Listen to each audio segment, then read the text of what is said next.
Dolores, a forgotten world, hidden in the stars from its own existence, yet saved by its own weakness. A place where the creator Pandora exists amongst her creations. Little do they know that it's all a lie. Their creator, their sanctuary, even the guarantee of tomorrow. An impending doom called the Judicator comes closer by the day. Will the chosen women foreseen in the stars be enough to save the last world in existence? Stay a while and witness the words I set to page, for we are all mere spectators to the Chronicles of Dolores.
We now begin session 51 of the Promises of Pandora with Lorelei Winoria, a newer player to this story.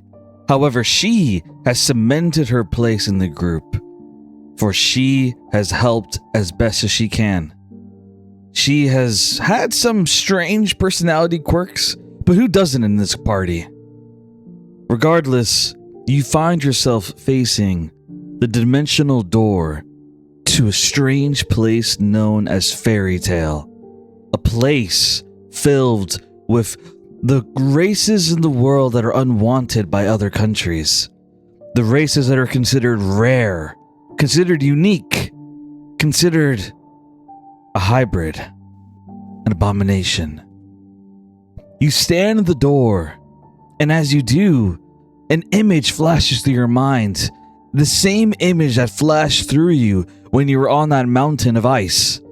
An image of your mother. Not the goddess of death, but someone else who was holding you in her arms. As you stand at the door, you hear the voice of a man. He appears right next to you in front of the door. He has a very serious expression on his face as he stands before you. He has handsome features, and he seems very... You sense strength from him. He looks at you with sad eyes. Lorelei, don't go through that door. Why not? I'm going to post in keynotes what this man looks like. One moment. I'll be putting it on your map as well.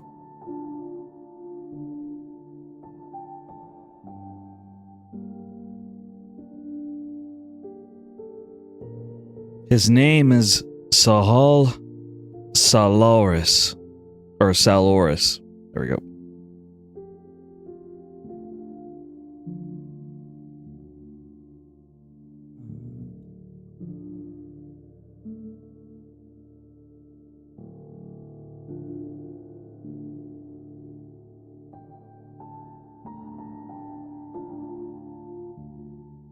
I can't find his art right now, but I'll post it later. Okay, so he looks at you and he says, because behind this door is a place of pain that you do not desire.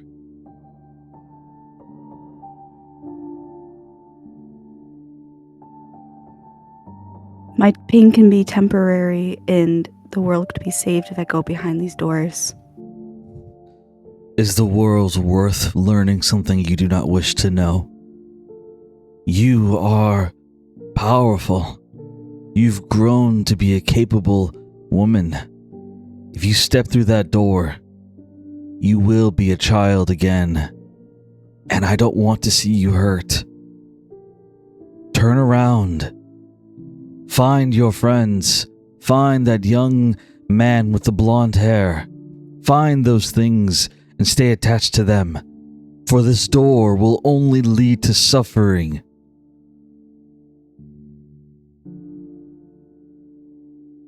I've got to save the world, and if I have some suffering in my life, I think I'll be okay.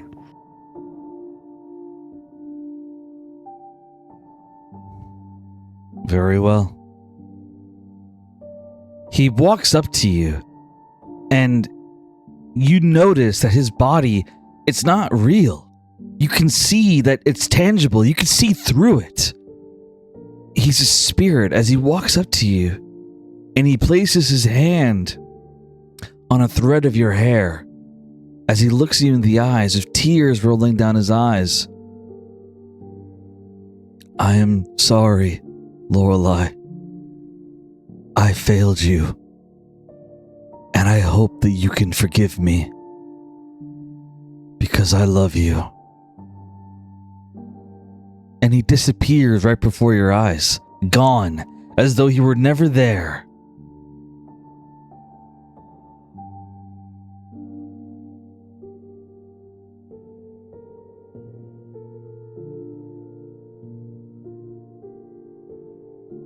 Lorelei's just super confused right now. Understandable. What does Lorelei do now? She steps through the door. You walk up to the door, and it begins to open as you see a spiraling of different colors welcoming you inside. Do you walk through the door? Yes. All right.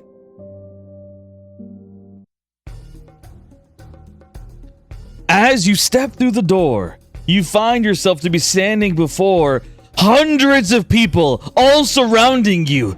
You see a forest of mushrooms and little flowers and such. And as you do, you see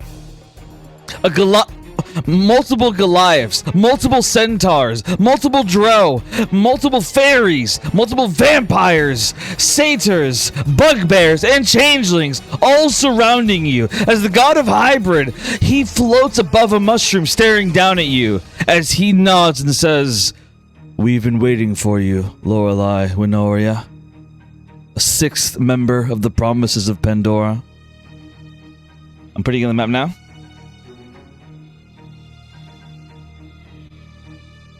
You see them surround you. I'm posting keynotes what they all look like. One moment.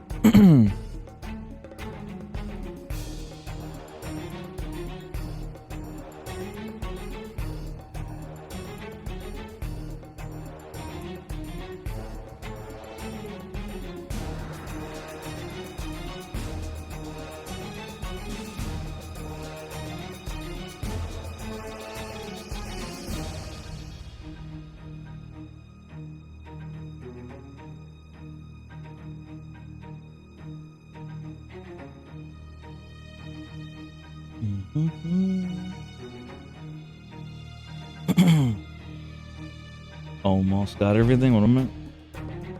Okay, there we go. Oh, I found art of the man as well. Perfect. Okay. So they're all posted in keynotes. I'll be putting the imagery on the stream. One moment of the meeting.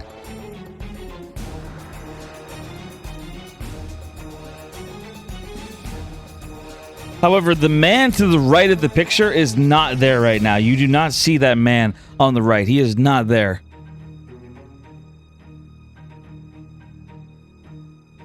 So as you appear inside of this place, they're all staring at you. The fairy queen immediately nods. "Well, she's prettier than what I imagined." The fairy king nods and says, I agree. She looks like she is more than a member of our community already.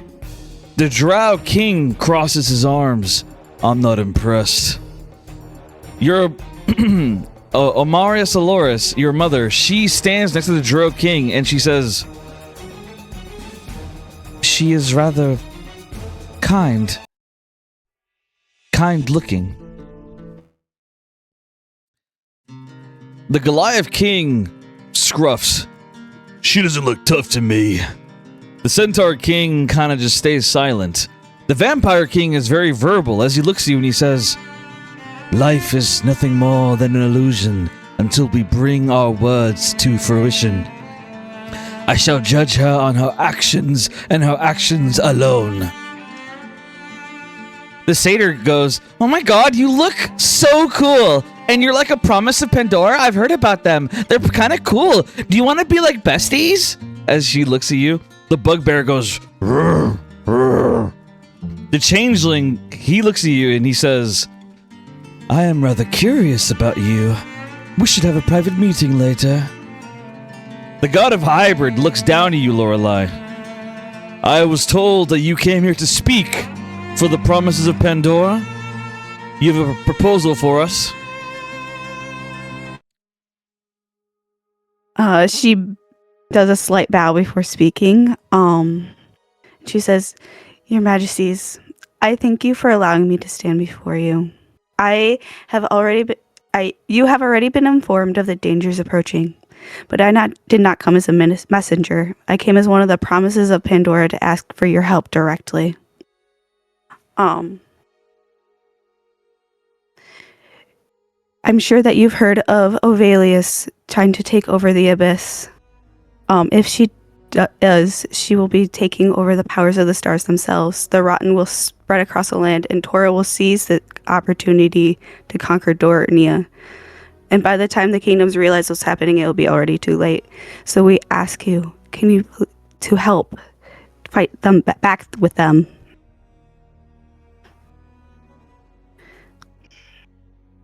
This is not just a single threat, but many threats, and we need the kingdoms to stand together to fight this threat so that our kingdoms do not fall.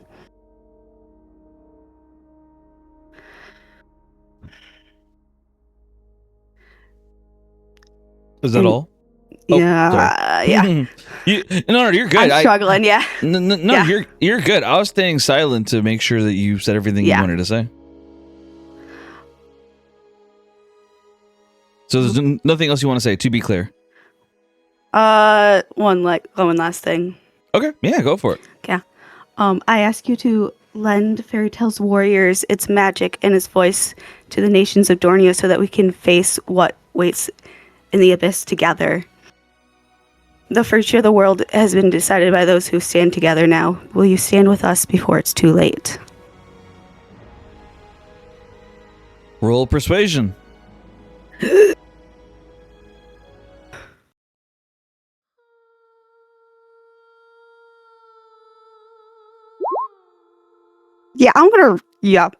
I'm gonna use one of my things.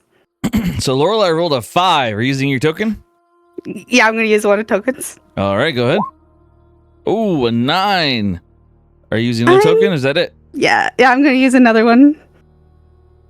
I think I have like 5 of them. Bro. A 10. Look, how many tokens I got to double check.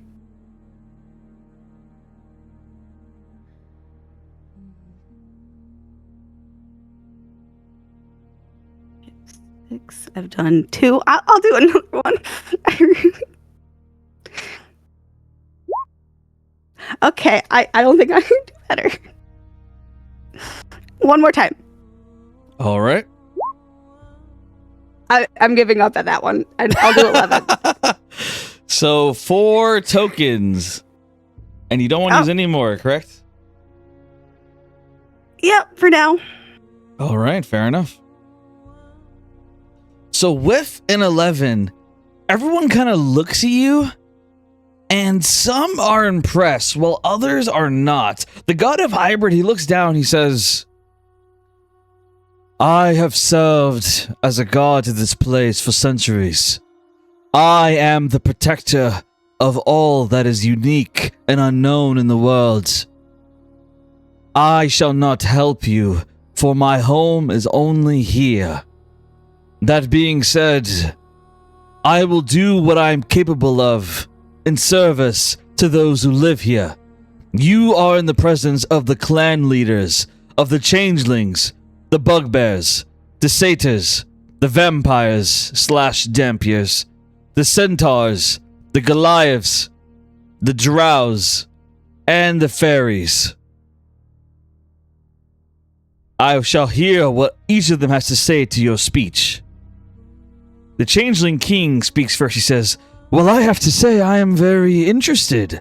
I would love to be able to lend my forces to help you, assuming I'd be able to be by your side, help you personally. I'd like to get to know more about you and the other Promises of Pandora."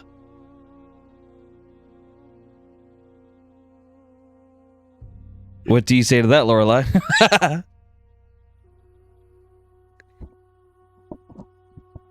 I would fight by your side, but I would not be in a relationship with you.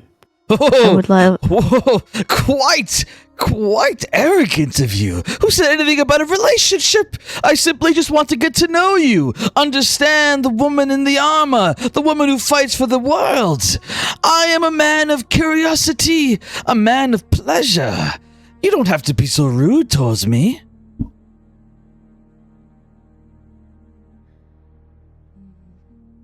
I'm willing to get to know you. Yes. Oh, that is music to my ears. Tell me, do you have a queen? Or, I'm sorry, he says, do you have a king or a queen? Either way, I don't... sorry, my brain glitching. Do you have a king or queen by your side? Someone to care for you? I do, yes. I see. Well, I suppose I still stand by what I said. I'd like to get to know all the Promises of Pandora. Consider the changelings at your service. The Bugbear King looks at you. I only want to help if you can guarantee one thing for me. What is that thing? The Bugbears don't want to live here anymore. We've been hunted, we've been abused, we're tired of it. If you and your promises can guarantee land for us outside of Fairy Tale, it could be anywhere, the Hellfire Zone, it could be the Republic, it could even be West Vaughn Kingdom. We want land to live in that is not here. I'm sure that we can work to find you a home. Very well. Count me in. The Satyr Queen speaks up. We're in, like, totally in. Like, as long as I get to meet all the promises and, like, be besties of you guys, then count me in, because, oh my god, I have heard so many stories, okay? Is it true that you guys were in the time realm? Like, that you actually did games in the time realm? That is so cool! Wouldn't call them games, more of tests. But yes. Oh my god, that is awesome. Count us in. The Vampire King, he speaks. I'm sorry, but I am not convinced of your conviction. I do not understand why you came here. Do you have any kind of ties to this place? Do you have any kind of history here? I do not feel the weight of your words, nor do I feel the weight of your blood. All I feel is the weight of your problem. Do you have any kind of antidotes, or rather memories, to convince me of your true intentions?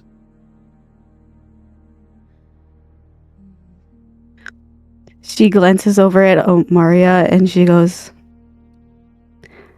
I've had visions of one of the people standing here before. Very interesting. Tell me of this vision. What did you see through the looking glass of fate? What did you see under the stars of life? What did you see under the flowers of... We get it, the Drow King says. Who did you see? He says, staring at you, Lorelei. The Drow King. His eyes stare at you with an intensity. She gestures towards Ormari and says, her holding me as an infant. You speak of my wife? Yes. Well, then you hallucinate, for she has never had a child. She is my wife, and we have no children. So do us a favor and keep your witch inclinations to yourself. Speak of her again, and I'll cut off your head. Your mother looks at you with a pained expression as she stands beside the Drow King, and you notice that your mother, she begins to mutter something. And as she mutters something, the Drow King, his hand strengthens around your mother's arm as he mutters something in her ear very harshly, and your mom goes silent.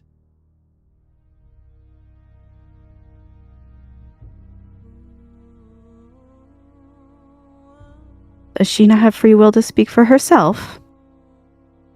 I do. I do not know you, child. Forgive me, but I have never been pregnant, so it's impossible. I have no idea who you are. There, you heard her. And how dare you question our relationship? Do you see yourself as some kind of prophet? Some kind of oracle? Because believe me, I'll happily blind your eyes. The Drow King begins, he floats off the ground as he lands in front of you with his sword out. Are you challenging me to a duel with your insolence? I am not challenging to a duel, no. Just asking her a question. Unbelievable. He sheaves his sword. The Centaur King speaks. The Centaurs have no intention of leaving this land. We will not help in any kind of war, regardless of what goes on. The Goliath King speaks up. The Goliaths will go into battle only if the vampires go as well. Otherwise, we stay here. The Drow King speaks. He says, I have no intention of joining a liar. As he looks at Lorelei. The Fairy King and Queen both nod and say, well, I am a bit interested in helping, but there's a bit of a catch to it. Something the God of Hybrids is supposed to bring up with you. We have a condition if we're going to help you. The God of Hybrid nods as he looks at you and he says, it is true.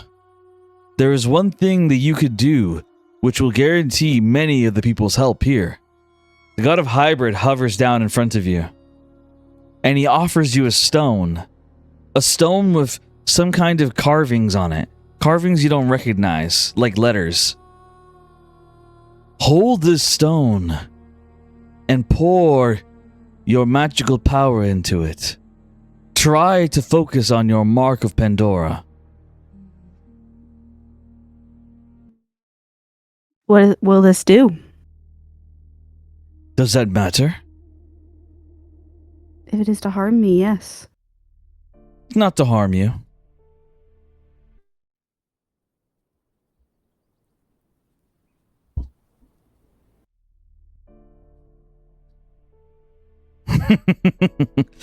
Lorelei watches as all of these people are hovering around her, staring at her. The Drow King scoffs at you. You see what I mean? She doesn't care for us. She's not even willing to do one thing we ask. She's not willing to pour her power into a little stone. You reveal yourself to us, Lorelei. You're nothing more than a pretender. A liar. Go on and leave already. Fairy Tale wants nothing to do with your war. Jaime stares at you. This is your last chance, Lorelei. Place your hand on the stone. Pour the power of your mark into it. Do that, and many here will join your cause. One thing I've learned recently is not to trust putting your power into something and ask questions on what things are. So I ask, what does this do?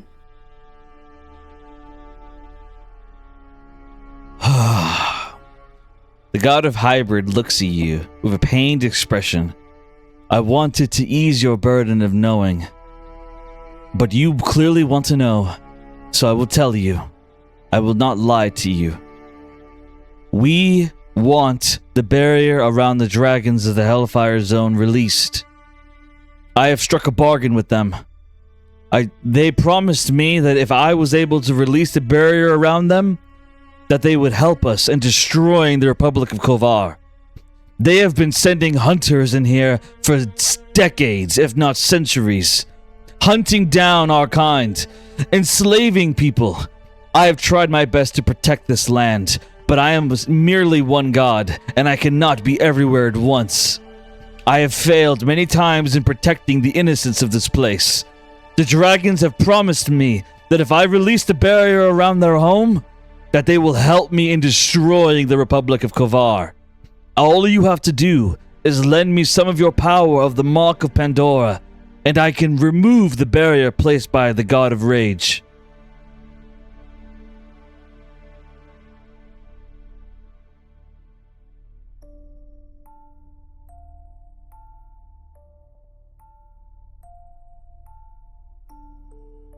Can I insight check him? Yes, go ahead.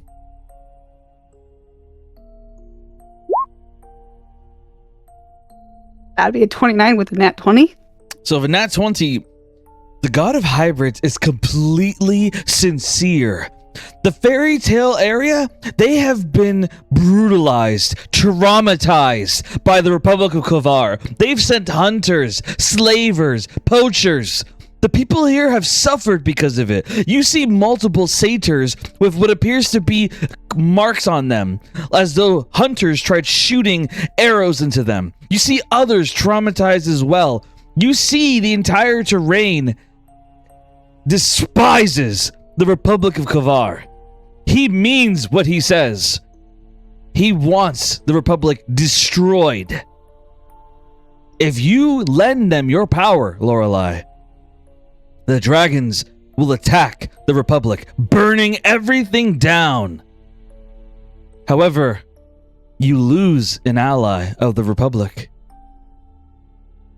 But if you don't help them, they might not help you at all.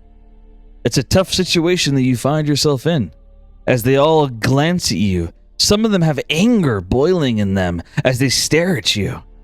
What do you want to do?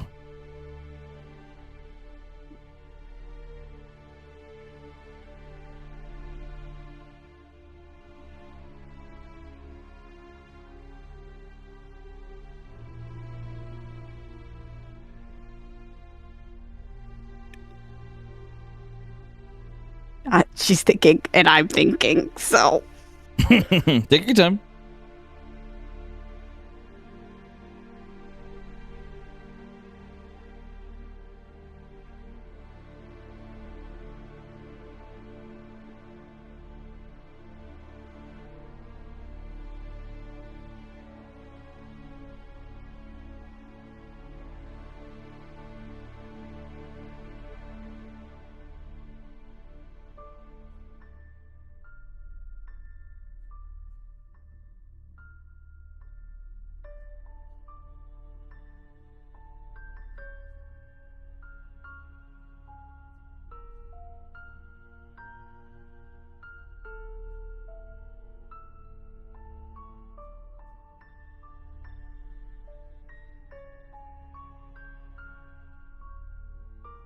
Like us telling me to do it.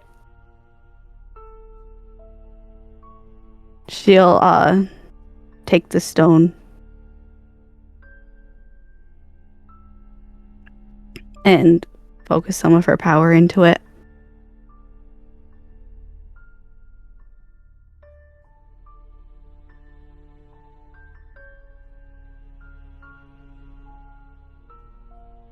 Lyra.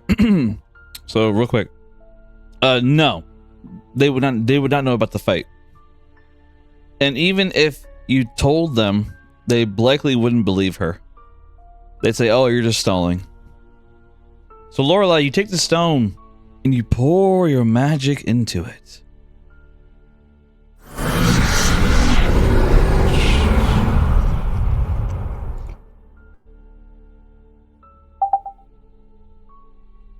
1 second.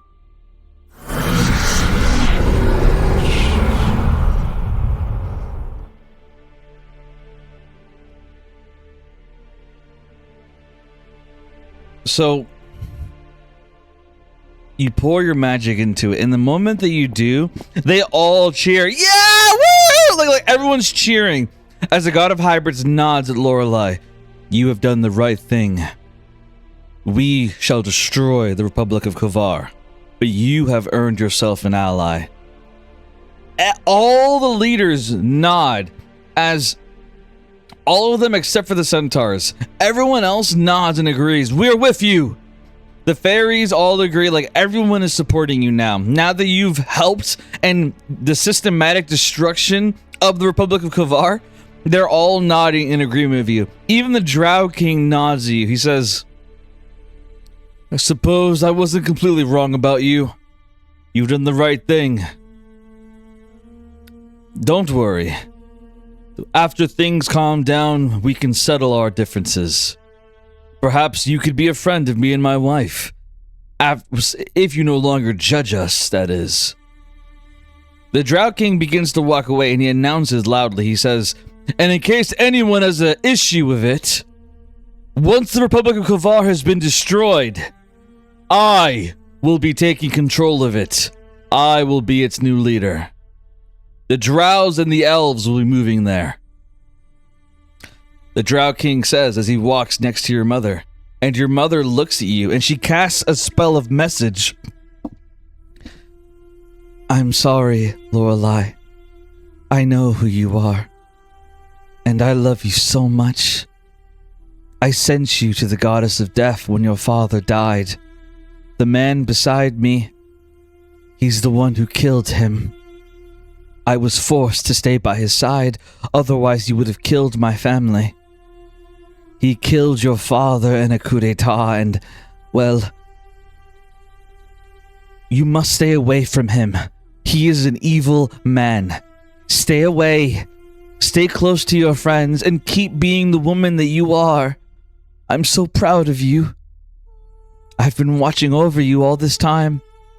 The goddess of death has sent me updates on your life, and I'm so proud of how powerful you've become.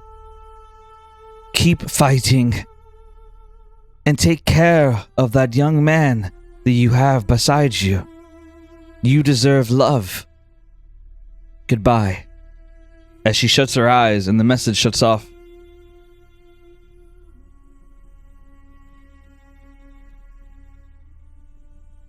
Lorelai would definitely hold in tears right now. Yep. Just seem composed. Oh yeah. He walks away.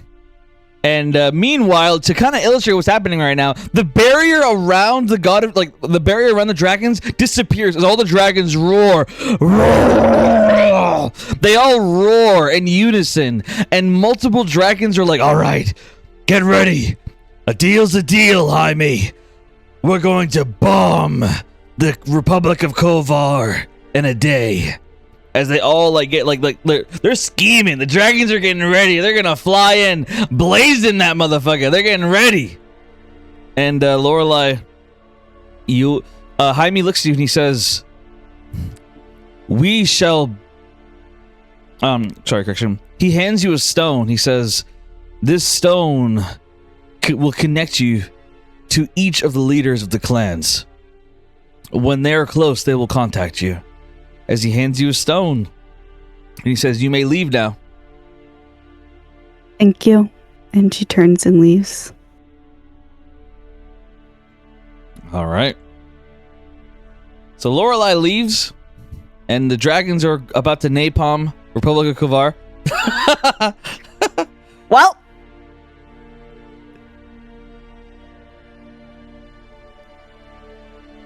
Oh, poo. Yeah. Oh, darn. Darn. Gosh darn it. We'll deal with those issues with the Draw King later. We're going to take a quick 5-minute break. Okay.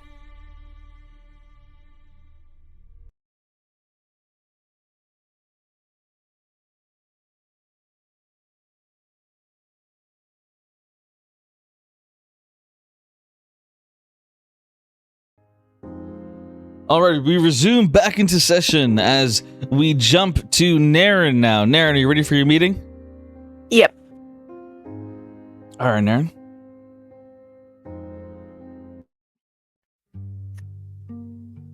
So, Naren, you are returning to a place that you've lived your whole life. The Phantom Castle.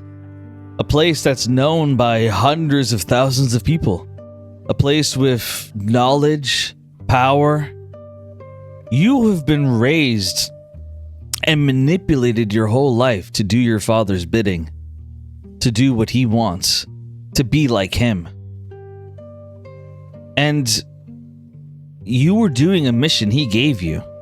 However, he made a deal with you. You are meant to be the next ruler of the Federation, and Adrian is meant to be by your side, to be your king.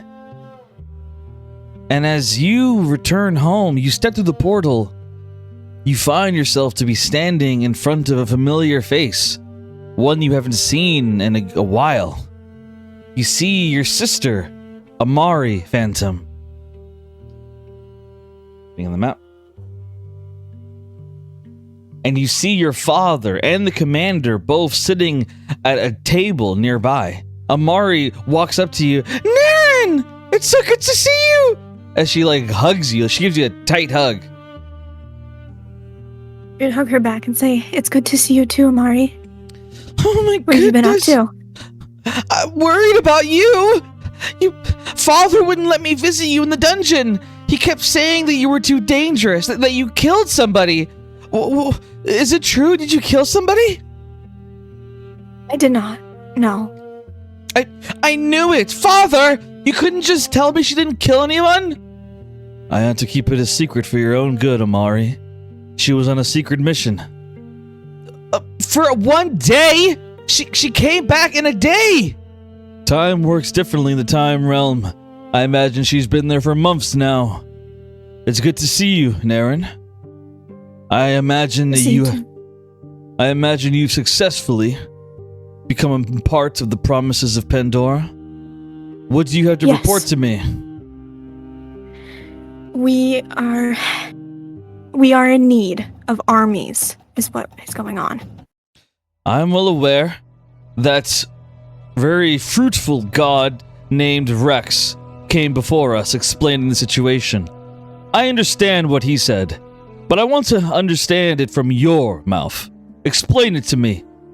I need to know that my own flesh and blood is telling me the truth. Yes. Ovalius and the Rotten, they continue to rise, and they have armies with whose allegiance we do not know. Their numbers are growing, and the danger they pose will not remain distant forever.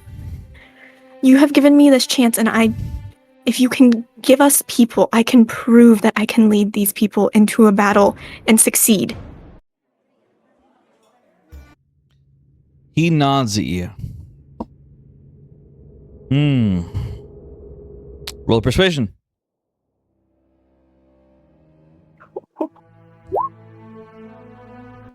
28. So of a 28. With a 28, your father, he looks at you. I agree completely. He stands up. Commander Tundra, remind me, what is our military capabilities right now after the last invasion attempt by the Republic of Kovar? Well, if I double check my memory, which is never wrong, I might add, we have about 70% capacity. 70%. We can loan you 30% of our manpower. We can provide you weapons, we can provide you vehicles, and we can provide you soldiers. However,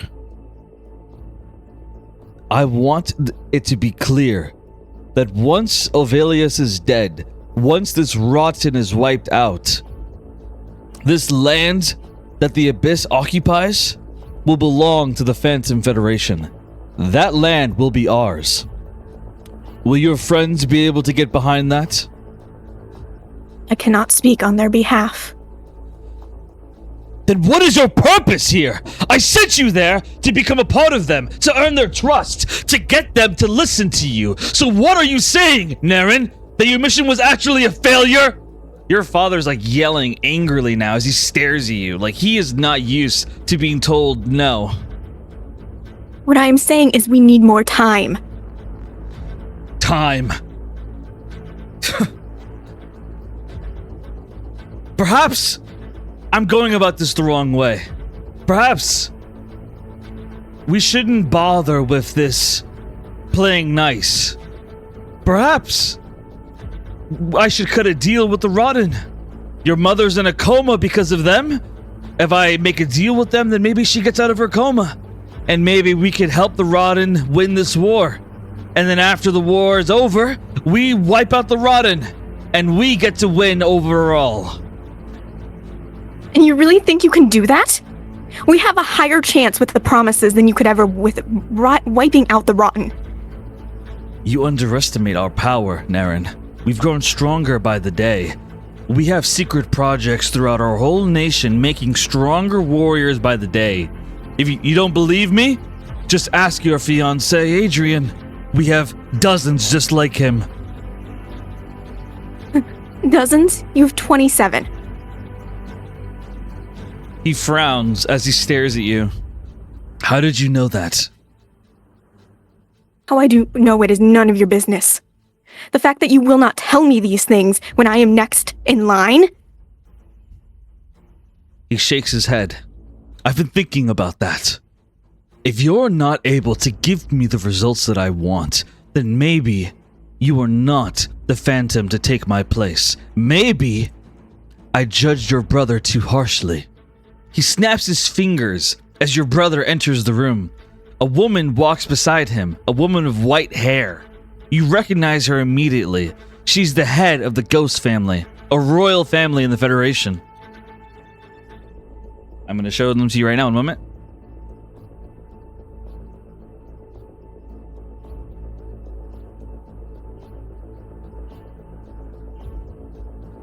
The woman has her arm wrapped around your brother's hip as he smirks at you. Well, hello there, sister. It's been a long time, Maximo says with a smirk. I'm posting in keynotes, one moment.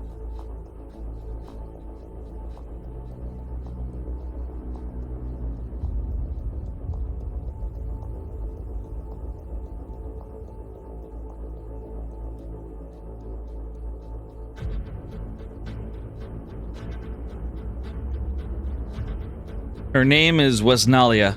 Wesnalia Ghost.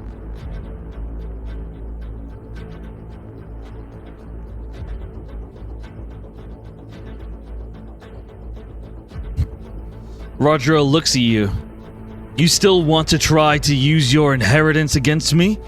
Or are you willing to do what I want? And you would be willing to trust a man who's lied to you before? Experimenting on humans? What else would he be lying? He shakes his head. Your brother might have a little bit of a morality issue, but he gets results. I sent you in there to gain the trust of the Promises, to become a part of them. But you can't even guarantee that the land becomes ours? We have the most firepower. We have the most manpower. We have airships that we can provide. Who are they to deny us the land after we win the war? They should be on their knees begging me for help. Begging you? Please. The last thing they're gonna do is beg you. Well, then maybe you shouldn't be a part of them anymore. Maybe you should stay here with us, and we'll deal with the situation on our own. No. I have learned more being around those women than I have ever learned around you. Excuse me? You have taught me to be manipulative and rude. They have shown me what kindness is. He stares at you in anger.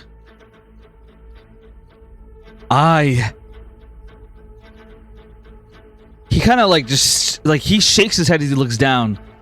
And your brother chimes up. Come on, father. Tell her. Tell her what you have. You always have something up your sleeve, right? I didn't want it to come to this. Your father pulls out a vial. I looked into the file of your fiancé, Adrian. I'm sure you've noticed by now that he's getting sicker by the day. The experiments they did on him, his body is decaying. With the way that he's going, he'll be dead in a matter of 3 years. But if I give him this vial, it will cure him of his illness. His body will no longer reject itself. Your fiancé will get to live a long life. If you're willing to listen to what I tell you as your father. Or is this kindness worth losing the man who loves you? You really know how to get your way, Father. I always do, because unlike you, I am fighting for the family. I am fighting for legacy. We deserve to be in control of as much as we can. We are the ones who have produced technology. We are the ones that have advanced us ourselves beyond the savagery of the world. So I want you to listen to me very carefully. He walks up to you. If you want to be queen, if you want your fiancé to stay alive, then you are going to take this, as he offers you a device. Don't worry. I already made sure that this room was unable to be seen by magical mirrors. Your friends can't see this conversation right now. All they can see is an illusionary conversation. I want you to take this device. It's a button. It'll triangulate where you are. You press the button, and then you walk away. And within 20 minutes, we will fire off artillery rounds where you are. The promises will die, and we will have our opportunity to take everything for ourselves. You get to keep your fiancé. You get to become the ruler of this place. And I get to ensure that our nation grows stronger. Do we have a deal? Oh, Father, this is so wrong. This is so vile. I can't take it. Amari begins to cry as she runs away.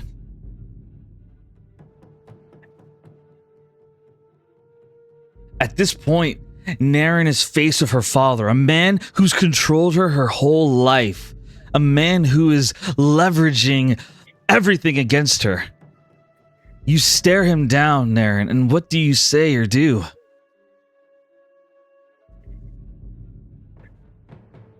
Fine.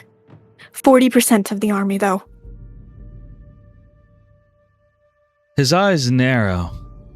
Fine. 40% of our troops will be at your command. Here. He hands you a walkie-talkie. This channel reaches the frequency of our main army. They will listen to your commands. Call them on this and they'll respond. Identify yourself. As far as we're aware, no one in the Abyss has this kind of technology. However, I need to be clear with you. You will need to impress me if you want to maintain your position. Press the button when the promises are nearby. I want them wiped out. And then we'll move in our forces to take the Abyss after Ovelius and the Rotten are dead. As he says this, Maximo says, Father, wait. We made a deal. You promised me. That's right. He looks at Naren. I made a deal with your brother. He provided me with all the other people involved in the illegal experiments. In exchange, I'm giving him an opportunity. An opportunity... Or, sorry, let me rephrase. An opportunity to him I'll give you 50% of our forces, along with equipment and supplies. However, if you want to get the technology, you will have to do a duel against your brother. But it will be a 2-on-2. Your brother Maximo has recently got engaged to Wesnalia Ghost. She is his fiancée, and your brother claims that her and him would make a better king and queen than you and Adrian. You and Adrian will have to fight against Maximo and his fiancée Wesnalia. If you win the duel, then the deal is gone through, and you will get your forces.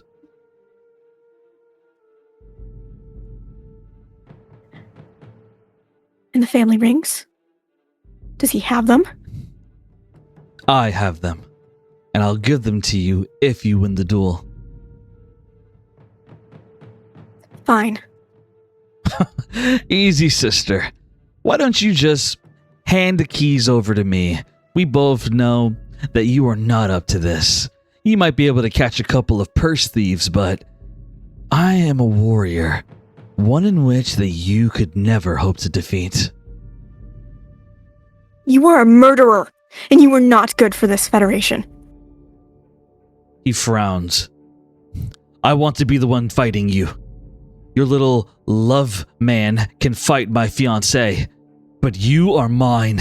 I want my blade to be the one going through your heart. In your dreams. Oh, I dream of it every day. You dying by my hand. Because you always thought you were better than me. But guess what? You're going to realize quickly that you're nothing more than a mistake. You have 1 day. I'll be waiting here. The rule of combat is simple. Blades and swords only. As he walks away.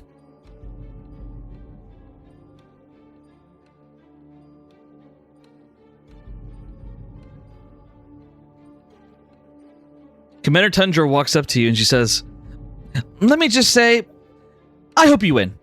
I don't like your brother. He's kind of a prick. And his fiancée, well, kind of an airhead. So honestly, I'm rooting for you, Naren. That being said, make sure that when you're using the walkie-talkie, you use code phrases, okay? My code phrase is tuna fish, okay? Now, my real name is Commander Tundra, but over the walkie-talkie, I'm tuna fish, okay? Now, when it comes to your code phrase, I'll let you choose it. Do you have anything in mind? If you don't, I'll just tell you. No. All right, perfect. Blonde Emerald. All right, that's your code name, Blonde Emerald. All right. So Blonde Emerald, just call yourself over the walkie-talkie, Blonde Emerald, and I'll respond as quickly as I can and get the army utilized to come help you. Okay. I genuinely hope you win. And between you and me, I don't like your father either. So when you're in charge, trust me, I'll be with you. Anyway, good luck, girl. Do your thing. Later. As Commander Tundra walks away. What?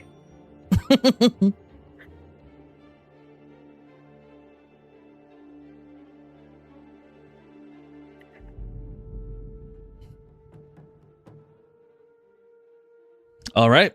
Is there anything else that you do in there? She would probably just watch as they leave, letting out a deep sigh before turning around and walking out as fast as she can. Fair enough. Let me post I forgot to do this, my bad. I'm going to post the family meeting art on stream. One moment.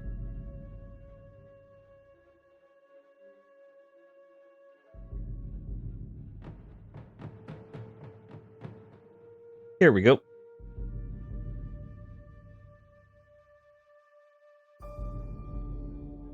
So this was the art for the family meeting. So Naren, a lot of information has come by your way. You were told that there is a cure to Adrian's illness from the experimentation. You were also told that you will have to do a duel with your own brother and his fiancée, along with Adrian.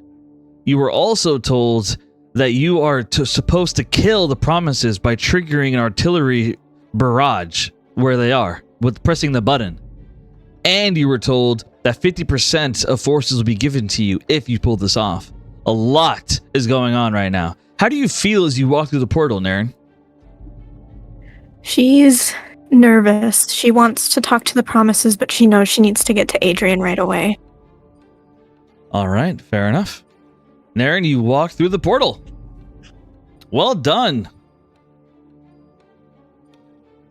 I'm gonna give a token of inspiration to Naren. I was very impressed when you yelled at your dad, telling him, no. I was like, ooh, very well done.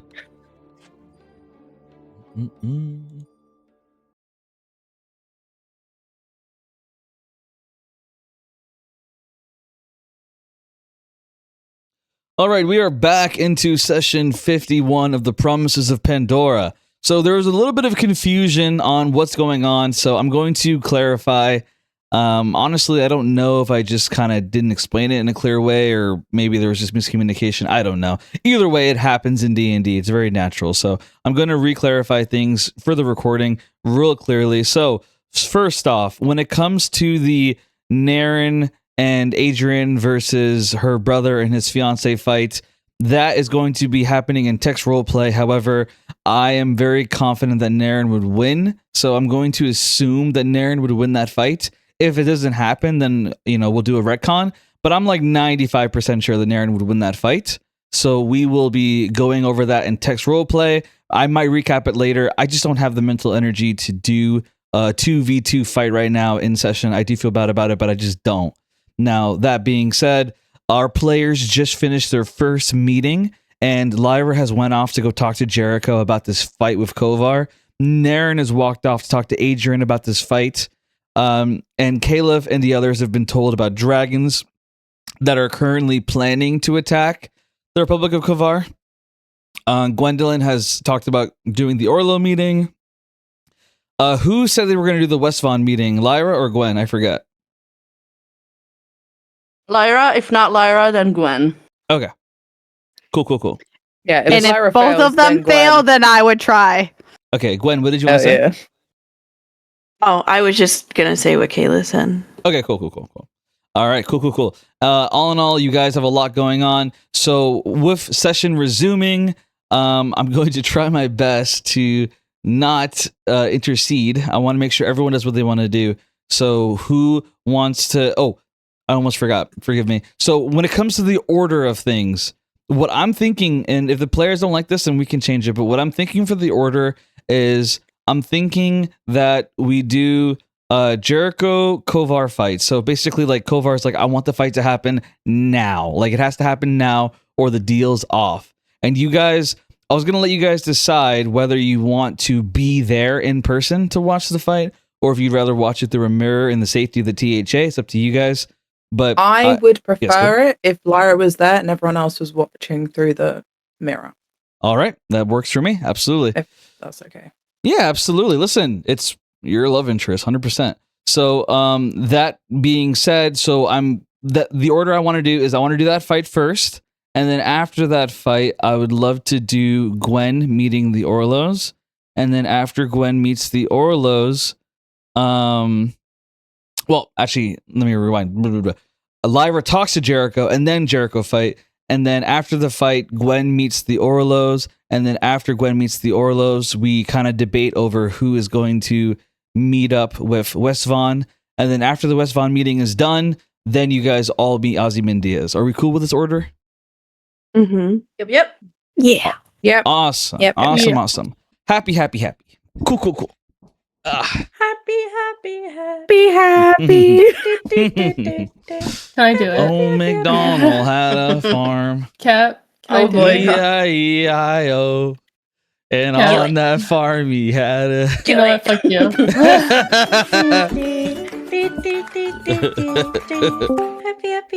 Happy. All right, guys. So let's start things off first with Lyra having a chat with Jericho. Jericho saw it himself on live mirror vision. He saw this giant muscular man known as Kovar, a man who spent over centuries fighting, challenged Jericho to a duel. Jericho might be shaking in his boots right now as Lyra goes to go visit Jericho in their room. Let's get to that scene.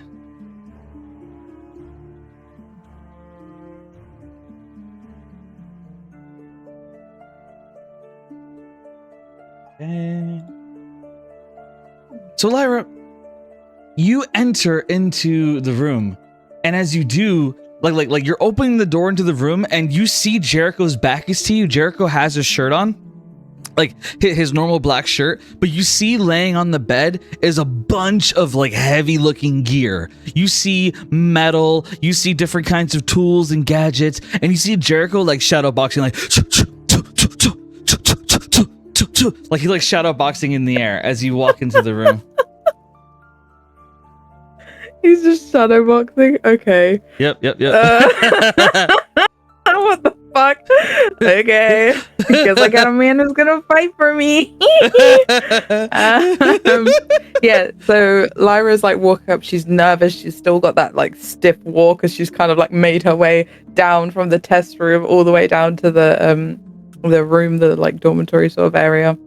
And she like very slowly opens the door, like peeking through the crack. She sees this, and I think like there's a part of her that just like she just lets out a very small sigh of relief and just opens the door wide. So you've heard. Jericho stops punching as he lowers his arms and he turns to look at you. You see sweat, like you see perspiration all over him as he looks to you, and he nods as he pulls out like a towel to wipe his face, and he looks at you and he says, "Oh, I saw, and I'm ready. I'm gonna make him realize the mistakes he's made. I'm gonna make him pay for everything he's done to you, Lyra. I always wanted this chance, and now I got it. He's gonna regret trying to take you, or I'm sorry, correction. He's gonna say he's gonna regret trying to force you to marry him."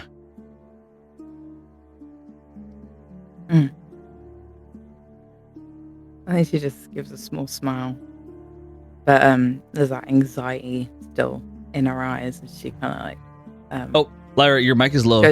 Just heads up. It's low. Yeah, there we go. A lot better now. Oh, there we go. Right, I've got a scrolly thing on the bottom of this mic for mic gain. It just moves on its own, I swear to God. Yeah, so she's gonna give a small smile at what he says, and then she's still got that like anxiety coming over her, and then her expression kind of drops a bit. She looks at him, she's like, "Jericho, you know, you could die.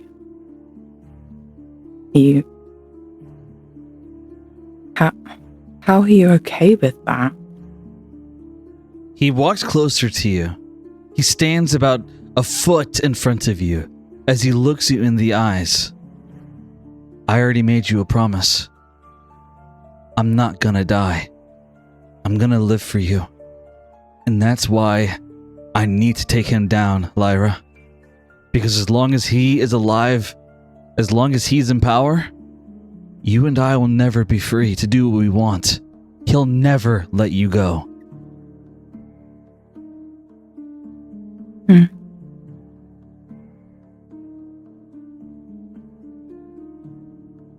I got her fist like sort of like clenched at her side, her nails like digging into her palm a bit, but she's like takes a deep breath. She goes, "Okay, well, just don't make me lose you." "I won't, because I'm always with you, Lyra. I felt a lot of weight in me before I met you. I always thought about the past. The past was all I ever thought about. But when I met you, it made me think about the future. And I don't want to lose that with you. But this man is never going to let you be free. I have to stop him. And even more than that, I guess the selfish part of me wants to prove to you that I'll fight for you the way that you've always fought for me."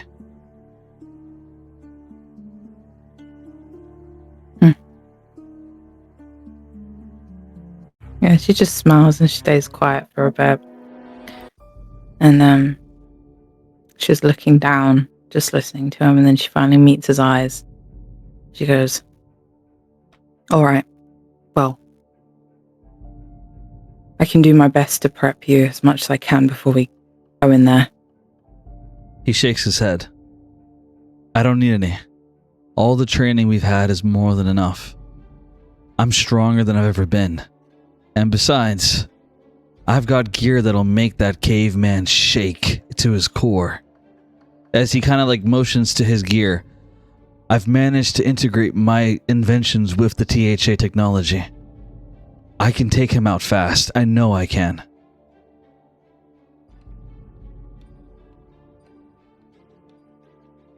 Okay.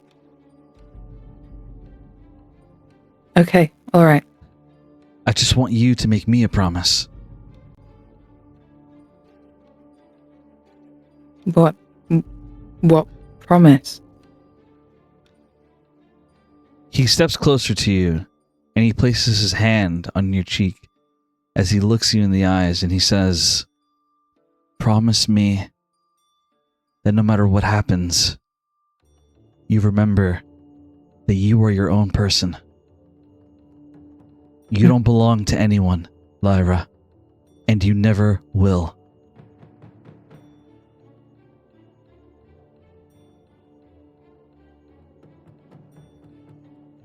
She kind of leans into his palm. She looks at him. I think her eyes are a little bit watery, but she's not crying. She's not holding back any tears yet, but she's definitely feeling a bit emotional. She's like, "Yeah, I promise. Just don't die, please." He nods. "I don't plan to." As he begins walking, he puts on his suit of armor and he begins walking to the portal room. He wants to do this right now. And Lyra would follow along beside him. And before they get to the door, I'm gonna say the line, and then we could go into it if you'd like, All right, let me grab it real quick. if that's okay with you. Absolutely.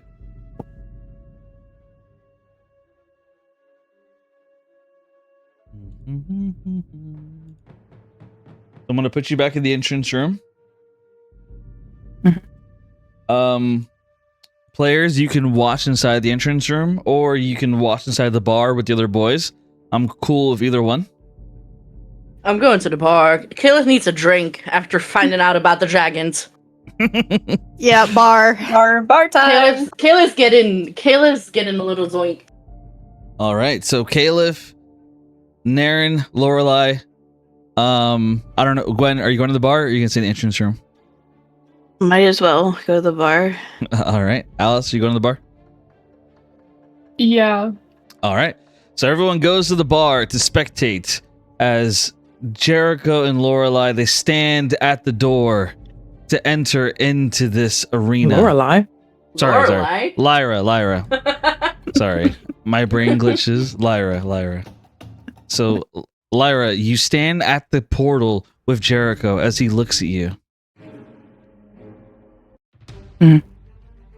And as you do, Hargion appears. He says, "I will inform you. Kovar has... Well, he's modified the portal. He's made it to where, once you go through, Jericho will appear in the arena, while you, Lyra, will appear in the stands. Kovar has said that he's given you the best seats in the arena. He said, quote-unquote, he wants you to have a view of your future."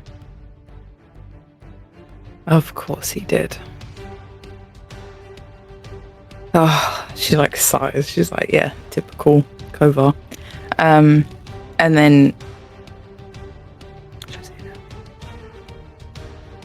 I think I'm just gonna say it now. Okay. Yeah, go for it. Okay, right. So yeah, before they go into the portal, she kind of like stands in front of Jericho, like a little bit stern, but she's trying to kind of hide that anxiety of him potentially dying. And she goes, "Jericho, please be careful. Kovar never does what you expect him to. He's unpredictable. Okay?" Jericho nods as he smiles. "If there's one thing about my life that I've learned, it's that so am I. I'll see you on the other side. As Jericho steps through the portal. And Lyra would take a deep breath and then follow through to get her best seat in the house, apparently. All right. Let the record reflect that when it came to deciding who was going to win this battle, I basically rolled a D2 dice, and I took a screenshot of me rolling it just to prove who won the battle. And I have written this battle out, and I have edited it out to be a video. So I'm going to play the video of this fight. I'm going to be playing it through Twitch. So if you want to see the fight, go on Twitch so that you can see it. Yeah. All right. Right. Remember that there's a little bit of a delay. Oh, that's true. There is a delay, isn't there? Can you stream it to us Yes, I could. on Discord? Yeah, I was about to ask that. Yeah, it might be better. Very well. One moment. Oh shit! Here we go. Oh shit! I'm excited.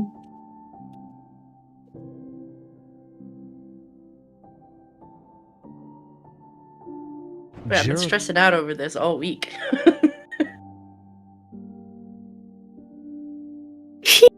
Yeah. How you feeling, Lara? Bruh, it's like, I already know, but at the same time, it's like the anxiety is like, who is it gonna be? I'm like feeling that in my heart right now. I'm like, oh. You know, it'd be really But no, funny if you Cap actually has wrote it done- differently, like for the actual session. Exactly. Fucking Can't imagine. imagine. Break my goddamn heart. I'd be like, I've already come to terms with one, now I have to come to terms with the other one. Like, my heart couldn't take it. But no. This is very grateful to Cap. This is an amazing video. I've seen some spoilers, so I'm very excited for you guys to see it and react. Well, I appreciate it. I definitely plan on doing more stuff in the future for everybody here. So I have a lot of plans for everybody. I admit that I like writing and I like doing videos, but I do want to do stuff in session as well. So I'll be doing all of it. You guys have all been amazing, and I appreciate you. All right, guys. I have the video pulled up on Twitch and YouTube. I'm streaming in Discord. Is everyone watching? Yeah. Yes. Yes. Let's do this. Yes. Now, I have a question. So this is going to be on the recording, obviously. Do you guys want me to mute your guys' mics, like on Twitch, so that only the video can be heard, or do you guys want your reactions in the recording? I would say mute it, because like if I I'm were a viewer, already I'd rather muted. be able to hear the tower. Yeah. Like I All right. just mute myself during it too, anyways. Yeah. But Yeah. and then just type in chat if need be. That's probably a good idea. Yeah, just type in chat your guys' reactions to it. I would love to see your reactions to it, so please type in chat if you have the energy for it. I would love that. Okay, guys, I am starting it.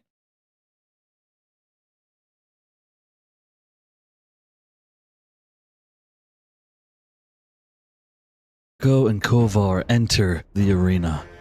They stand at opposite ends of each other.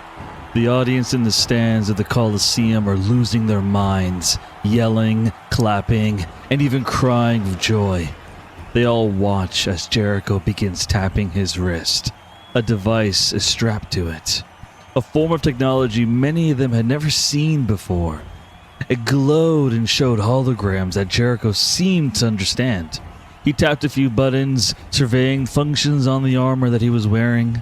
Kovar watched him fiddle with his gadgets and his suit of armor with a smirk. He raised his hand into the air.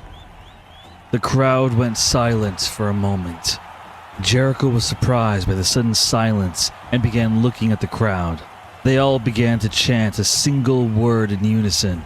Kovar! Kovar! Kovar! Kovar! Every man, woman, and child was chanting for their pharaoh. Even the men that were locked in cages but allowed to watch this fight were chanting for Kovar. Jericho shakes his head at the crowd. This is disgusting. Jericho says as he stares at Kovar.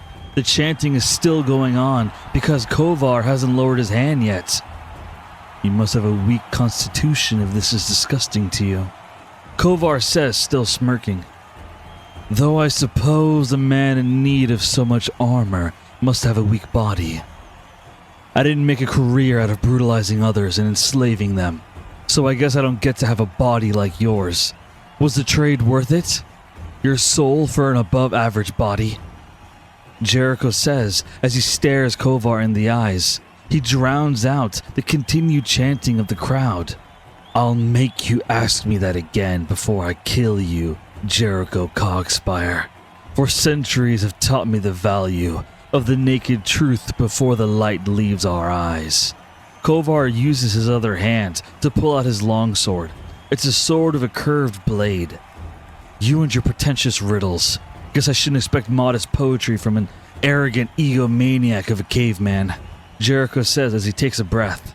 His power suit was fully functional. He had modified it with all the technological resources of the THA. The resources combined of his mind allowed him to make a suit unlike any other ever made in the world. A kinetic force field, a live analytic scope, thruster gauntlets and boots, wrist cannons loaded with enough mana to fire off 4 disintegration beams. Just one has been proved capable of one-shotting a frost giant. And if all else fails, he has something up his sleeve. The Iron Core. It must make you feel pathetic, having to wear so much gear to even come close to the power that I possess, especially when you're fighting for the woman that you stole from me, Kovar says as he moves his wrist, pointing his sword at Jericho from the distance. His stance was calm and calculated. He may not be a technical genius, but when it came to combat, he was a genius in his own right. He had already measured the distance between him and Jericho. 150 meters. He would fake him out by charging him head on, making him believe that he was arrogant enough to try a frontal assault. Within 30 meters, he would swing a sword into the sand, making a cloud of cover in front of Jericho. Another fake, as he figured his equipment wouldn't lose sight of him. Jericho will think that Kovar has made a mistake and aim for his blind spot. That is the moment that Kovar shall shove his sword into the weak spot of Jericho's armor. A weak spot that he had noticed within seconds of entering the arena. I didn't steal her from you, because she's not an object to be taken. And I'm not fighting you to make her love me. I'm fighting you so that I can finally end the nightmare of her life that is known as Kovar. Jericho says as he grits his teeth. Anger rises in him. The crowd is still chanting Kovar's name. How could these people cheer for a man like this? He didn't see them as people. He saw them as property. When do we start fighting? Jericho asked, tired of waiting. The moment the crowd goes silent, Kovar says, and then lowers his hand to his side. The crowd stops chanting in under a second as silence fills the arena now. Kovar suddenly charges straight towards Jericho. His speed was nearly untraceable. Most in the crowd had a hard time just keeping track of it. Jericho felt a lump in his throat as he triggered his helmet to appear over his head now. His face fully covered. His HUD, otherwise known as a heads-up display, pulled up. Warning. Target is accelerating. 96% likelihood he will go for a frontal assault. Kovar continued his charge, keeping his grip on his sword. His left hand remained by his side as he raised his right hand, gripping the sword slightly. He was almost in range. 5 more feet and he'll throw up the sand as a decoy. 96% was nearly a guarantee. The other 4% is typically junk data or some kind of supernatural event taking place. Jericho had tested it in the training room against dozens of foes while using his analytical scope. Jericho, please be careful. Kovar never does what you expect him to. He's unpredictable. Lyra's words echo in his mind. Jericho begins to charge up his wrist cannon to fire a disintegration beam. If Kovar was going for a frontal assault, then Jericho could end this right now with a single shot. Kovar sweeps up the sand in front of Jericho and then shifts to the left. Jericho's eyes widen in shock, but his HUD gives him an update. Thermal analysis. Blind spot detected. 100% likelihood of a kill shot.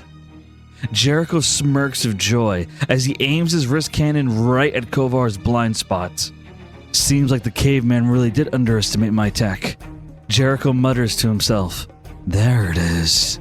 Kovar whispers to himself as he sees a small blue light shining in Jericho's wrist cannon. He was taking the bait. He would shift his body into a hard left turn, moving beside Jericho's beam attack. Then he would shove his sword into the small opening at the back of Jericho's neck. It must be where the helmet disappears to when he shows his face. This battle was about to end with Jericho on his knees, gurgling blood into his helmet. Jericho! Lyra's voice yells in Jericho's mind again. Kovar was unpredictable. Lyra said that. He had to choose between trusting Lyra or trusting statistics and technology. He trusted Lyra more. He cancels the beam and tries to trigger his thruster boots to make some distance between him and Kovar. Kovar curses under his breath. Did he see my ploy? This boy may be more clever than I thought. He thinks as he catches his footing and shifts towards Jericho. No matter, I've still got him. Kovar suddenly throws his sword at Jericho. It happens so fast that he doesn't have time to react. The sword slams itself into his chest and misses his heart by 3 inches. Pain fills his body as he feels the sword stuck in his chest and its tip pressing against the back of his armor. Jericho stops moving as he looks down at the sword in shock. Kovar doesn't miss a step as he lunges forward and grabs the handle of the sword. He measured Jericho's body earlier. His heart should be 3 inches to the right. His muscles strain as he tries to curve the sword to cut Jericho's heart in half. Ask me the question again, Jericho. Kovar says with a smirk as he's about to kill Jericho. Jericho grunts in pain as he coughs up some blood, finally getting over the shock of what just happened. He triggers something in his suit. Okay. How does 10,000 kilowatts of kinetic energy feel, you prick? Jericho says as he suddenly triggers his kinetic force field. Jericho knew that the kinetic force field only had 10,000 kilowatts of energy inside of it. He planned to turn it on when needed to block Kovar's blows. He didn't foresee him unleashing the entire power storage on Kovar's body at once. This electric explosion caused immense damage within a 50-foot circular radius around them. Kovar felt more pain in that moment than he had in centuries through his life. His skin was burned off, and his heart stopped beating for a moment. The floor beneath Jericho and Kovar collapses as they both fall down into what appears to be an underground network of tunnels and caves. The audience had remained silent since the fight had started. Yet when the explosion went off, people got into a panic, and they began running away, stampeding to get out of the arena, desperate to leave. The best part about the kinetic force field was that Jericho's armor protected him from it. He took no damage from the explosion, and he used his thruster boots to propel himself up before hitting the ground. He hovered above some of the debris. He was still in the darkness of the tunnels, but could see the light outside the hole. I win, Jericho says with a smirk, but then coughs more blood. He realizes he still has a sword in his chest that was planted there by Kovar. He rips it out. He gasps in pain from doing it, but the suit quickly cauterizes the wound. Jericho is certainly in pain and injured, but with no vital organs injured, Kovar definitely got the worst of the battle so far. Mother, why was I born a slave? A voice says in the dark. Warning. Target had a 0% chance of surviving that explosion. That sound is likely another creature. Jericho shakes his head and disables his analytical scope. He can't rely on it when it comes to Kovar. Jericho lands on the floor of this tunnel and turns on a flashlight. He sees Kovar pinned under a giant pipe. His body has severe burns and his arms have been flattened under the pressure. He was in no shape to fight. Tell your people to sound the victory horn. This battle is over, Jericho says as he stands in front of Kovar. Please stop. Hurt me. Not her. Stop. She can't take it. Kovar says weakly as his eyes are dulled out. It looks like the electricity fried his sight. I said to tell them to sound the horns, Kovar. Don't make me kill you. Jericho says as he aims his wrist cannon at Kovar. The world is so cruel. Why can't we choose the life we want before we are born? Why? Why must I watch myself become what I hate? Why? Why was I born as a slave? Kovar says into the air. You were a slave? Jericho asks. He keeps his wrist cannon aimed at Kovar's head. One blast and this would be over, but Kovar's words make him freeze. How could this man have been born a slave when he rules the country of slavery? The THA knew that Kovar was unable to die of old age, but they had no idea that the pharaoh had the ability to heal from nearly any wound. If even one particle of his head remains alive, then he can heal again. Neither the Promises of Pandora nor Jericho knew this. Kovar was healing moment by moment. His skin was already returning to normal on the lower half of his body. Jericho's flashlight was focused on Kovar's face, so he didn't notice yet. Kovar's mind was slowly escaping from his shock-induced delirium. My father was killed for failure to pay off his debts. The man who had killed him had secured my mother and I as his slaves. A practice that was illegal at the time, but it happened anyway. Nobody cared enough to stop a whore mother or her weak son from being enslaved. I lived as a slave. Were you a slave, Jericho? Is that why you hate it so much? Kovar asked Jericho. Kovar was a master manipulator. He knew how to emotionally target someone. He could see Jericho's wrist shaking from pointing it at him. Jericho wasn't a killer, and Kovar could see that. Lyra deserves a man willing to kill for her, and Jericho simply isn't that. All Kovar needed now was time to heal. Jericho aims his weapon at Kovar's head. He knows that he should just fire his disintegration beam and end this. But Kovar's arms were destroyed. He wasn't a threat anymore. Not to him and not to Lyra. Killing him now, it wouldn't be about protecting Lyra. It would just be about murder. Did Kovar deserve to be murdered? He said he was a slave. So how did he get to this point? His question stirs up memories of Jericho's life. Jericho lowers his wrist with a sigh. No, I wasn't born a slave, but I might as well have been. I was born of legs and arms that didn't work, an entire village of warriors, and I was the only cripple living there. They had treated me like I was a burden. Every moment was one in which I was reminded of how worthless I was. Jericho says he thinks about Nedwin, the brother he needs to kill, the one who got his loved ones killed.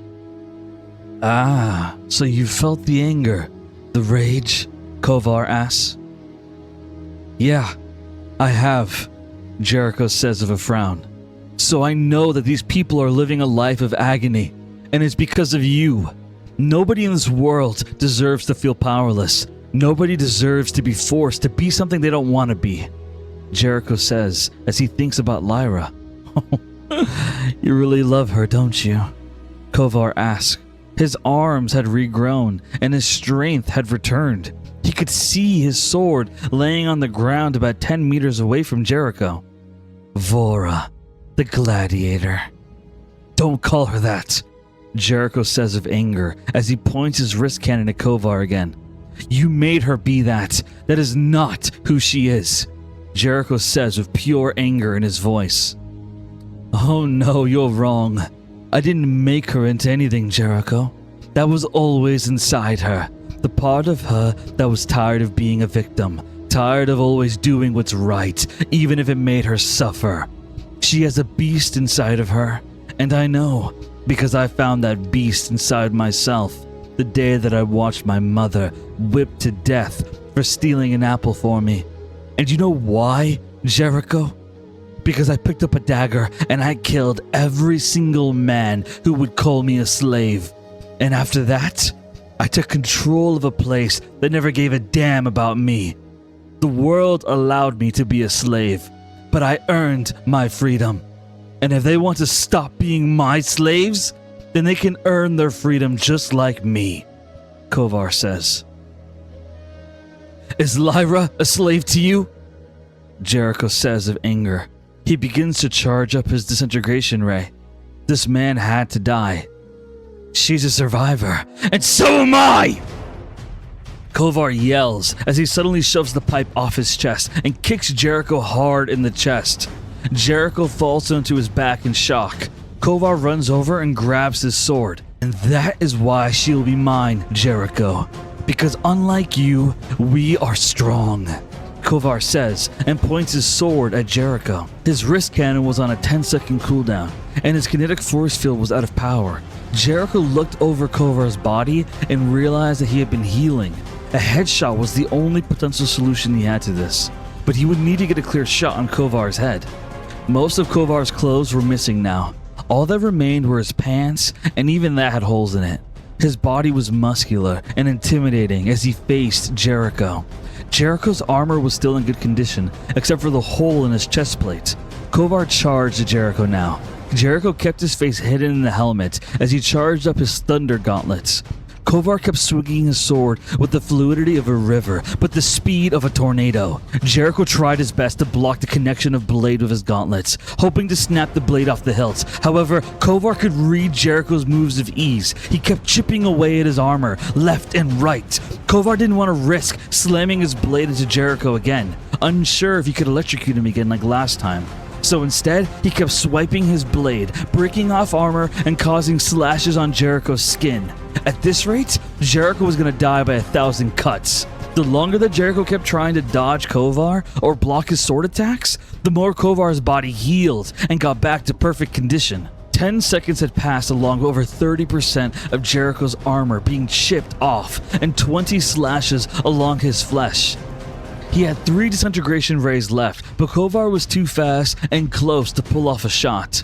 Kovar did a sweep swipe at Jericho's left leg, aiming for a part of the flesh that was exposed. Jericho yelled in pain as he felt a deep cut form on his leg. He fell to his knee. Kovar smirks as he prepares for the killing blow to slit his neck. Out of instinct, Jericho suddenly uppercuts Kovar with his right fist. The sound of thunder cracks as Kovar is lifted off the ground by a foot. Jericho doesn't let this opportunity go to waste. He screams through the pain and lifts himself up onto his feet despite the burning pain in his leg and begins a barrage of uppercut punches into Kovar's jaw and neck. Kovar gasps in pain and shock at how much damage these thunder gauntlets are causing. But even more than that, this move was familiar. It's something that he had taught Lyra himself. Jericho punches Kovar one more time in the stomach and manages to curve the trajectory of the punch to slam Kovar into the ground. Kovar feels at least 6 ribs broken and his jaw was completely shattered. He had to spit out several teeth. "What's wrong? Got nothing to say anymore? You seemed so talkative before!" Jericho yells as he keeps standing. With his fist raised up, Jericho was in a lot of pain. Kovar must have done severe damage to the tendon of his left leg. Tears formed in his eyes from the pain, but he kept standing. He knew he had to. This was for Lyra. Rage consumed Kovar. How was this weak man in armor doing so much damage to his body? That move, it was Lyra's. She taught it to him? The world was his slave by right of his power, but Lyra, she isn't a slave to Kovar. He loves her. She was the one person he ever met who, like him, earned her freedom. She didn't cry and mope about being a slave. She killed who she had to earn her freedom, just like him. She was his gladiator, and he was her pharaoh. He intended to give her the power to heal like him, to have her by his side for centuries, the two of them, ruling the world beneath their feet. Power was all that mattered, and the two of them would have it all. And this weak man that was standing in the way of that, he had to die. No matter how this story goes, Jericho is going to die. Kovar's body begins to glow with power. His jaw healed in mere seconds now. "I can't believe you're making me resort to this." A curse mark revealed itself on Kovar's body. His whole body was now covered in it. Curse mark, stage 3. Kovar's body somehow became even more of a sculpture of perfection. His muscles gleamed with power. His speed and strength was now tripled. "You have a curse mark?" Jericho says in shock, "I don't need this anymore," Kovar says and drops his sword on the ground. Jericho blinks and suddenly Kovar appears in front of him. He uppercuts him the same way that Jericho just did a moment ago. Only this time, Kovar makes Jericho launch into the air like a rocket. Ah! Jericho yells in pain as he feels a huge dent in his chest area of his armor. It was putting pressure on his lungs as he was still flying up above the hole in the arena from the punch. He pressed the button that made the chest piece fall off of him, relieving the pressure. His bloody and bruised stomach, abs, and muscular upper body was now on display along with the rest of his damaged armor and body. He tries to trigger the thruster boots to steady himself in the air. "I'm not done," Kovar says as he suddenly jumps and in a moment is underneath Jericho, at least 30 feet up in the air right now, as he grabs Jericho's neck, gripping it tightly. Jericho gasps as he feels his neck being choked. The armor crumbles like paper from the strength of Kovar. "Ask me the question again!" Kovar yells as he chokes Jericho, trying to crush his neck. "Why won't you let Lyra choose what she wants?" Jericho yells in pain. He knew that Kovar loved Lyra in his own twisted way. He hoped those words would distract him long enough to charge up his wrist cannons. It was risky to fire off 2 shots at the same time, but it was life or death at this point. Kovar remained stunned long enough for Jericho to slam his wrist into Kovar's chest. He tried lifting them up towards his head, however the direction of the air made it too difficult for him to pull it off, and so instead he fired 2 disintegration rays into Kovar's chest. The sound of burning flesh filled the air as Kovar didn't even scream. His pain tolerance had also tripled with the curse mark. Both of his lungs were destroyed by the beams. Kovar couldn't breathe anymore, yet he still stared Jericho in the eyes through Jericho's helmet. "I don't need air to end your fucking pity story," Kovar says with the last breath he has before he's now suffocating. He braces his right fist while holding Jericho's neck with his left hand. The two of them were now falling towards the ground from 30 feet up, with Jericho underneath Kovar. Jericho tries to trigger his thruster boots, but using 2 wrist cannons had short-circuited his suit, which he knew was a risk. Kovar punches Jericho in the face with everything he has. Jericho's helmet shatters into pieces, blown away by the wind. Some pieces of the armor slash across Jericho's face like glass, giving him a scar. If he didn't have his helmet on during that punch, Jericho would be dead right now.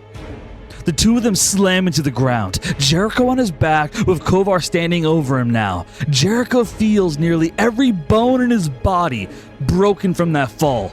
Normally his armor could have cushioned the fall, but at this point over 80% of his armor had been destroyed by Kovar. Jericho looked at Kovar now, witnessing the 2 holes in his chest that had already begun to close up from healing. He was healing even faster than before. You're a monster," Jericho says as he looks at Kovar in pain. Kovar feels his lungs are back as he takes a deep breath and rips off the last remainder of armor that Jericho has. The battle was over. Now it was just about showing Lyra what happens when love alone isn't enough to win a fight. Monsters, heroes, villains, none of these terms mean anything. All that matters are the conquerors and the conquered, Kovar says as he grabs Jericho's neck and lifts him off the ground. Jericho yells in pain as he feels all the broken bones in his body move. It felt like glass was under his skin. "You didn't have it in you to kill, Jericho.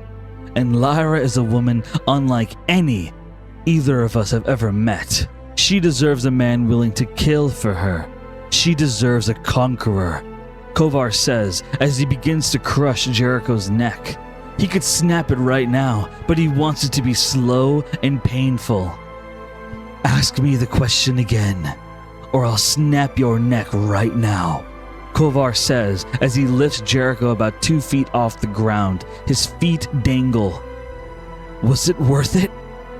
Your soul for an above average body," Jericho says with a strained breath. He felt shame at doing what Kovar wanted, but he needed every second to think of a way out of this. I'm willing to give up anything for power, and I imagine you feel the same about now. You're in the way of Lyra's potential, and for that, you need to die, Jericho Cogspire. Kovar begins to twist Jericho's neck, and the sound of a bone cracking fills the air. Only, it isn't the sound of Jericho's neck. That's funny. I can say the same thing to you. Jericho's hands grip Kovar's wrist with power as he slams his knee into Kovar's stomach. The impact makes Kovar fall onto the ground as Jericho lands on his feet, his chest glowing as Jericho uses his last resort. Smoke steams around his body as his bones and cuts all begin to go away. His body heals entirely as his iron core was triggered. For 1 minute, and 1 minute only, Jericho had the strength and healing on par with Kovar. The space stone that had fallen to the ground, the one that acted as a power source for Jericho to be able to move his limbs and arms, Jericho just triggered its core energy. This made his body be in perfect condition, constant cellular regeneration. These two shirtless and powerful men now faced each other, both with a look of determination on their faces, both with the strength and healing of the gods. The only difference between them is that when that 1 minute goes by, the iron core will turn off forever, and Jericho will be paralyzed again, unable to move his arms or legs again for the rest of his life. Or, even worse, he could die. He doesn't know for sure since he's never done this before. Another trick? What's next? Kovar yells in anger as he stares down Jericho. No more tricks, just fighting. No matter how this goes, you're my last fight, Kovar. Jericho brings his fist up. He feels his muscles strain as he flexes his fingers, getting used to the power flowing through him right now. Please forgive me, Lyra. Jericho mutters as he suddenly breaks the sound barrier. He moves at an insane speed, punching Kovar across the face hard with his right fist. The punch is so hard that Jericho breaks his hand. Every bone in Kovar's right half of his face is broken from the punch. He flies into the wall of the Colosseum, creating a hole in it as he lands on the ground. Kovar takes a deep breath of air in shock. How? Kovar yells in shock. Jericho reappears in front of him and grabs Kovar by his neck, lifting him off the ground. He slams him face first into the ground again, creating a crater. I think it's been too long since you felt powerless, Jericho says as he slams his boot into the back of Kovar. Kovar yells in pain as Jericho shatters his spine. Kovar gives off a blistering scream of pain from that. Jericho grabs Kovar by the neck and lifts him up and throws him into the ground again, but on his back. Kovar is paralyzed right now. It's been too long since you felt like a slave, because if you knew how it felt to be one, if you truly knew how it felt... Jericho raises his voice in pure anger. He thinks of Lyra, how hurt she was when he met her, how much she hated herself for her curse mark, how scared she was that she was going to kill him. He knows that a part of her still thinks that she deserved to be a slave for her weakness at the time. Fury fills his body. 50 seconds left. That you would never make anyone else experience it and act like they deserve it! Jericho yells as he punches Kovar in the stomach multiple times. Kovar spits out blood. He keeps punching him repeatedly. Complete power filling the air as the pharaoh of this country whimpers in pain. Nearly every bone in Kovar's body is broken. Jericho keeps punching him again and again until his hands begin to feel numb. But don't worry, Kovar. I'll remind you how it feels to be a slave. Jericho whispers into his ear as he gets on his knees and begins to punch Kovar across the face.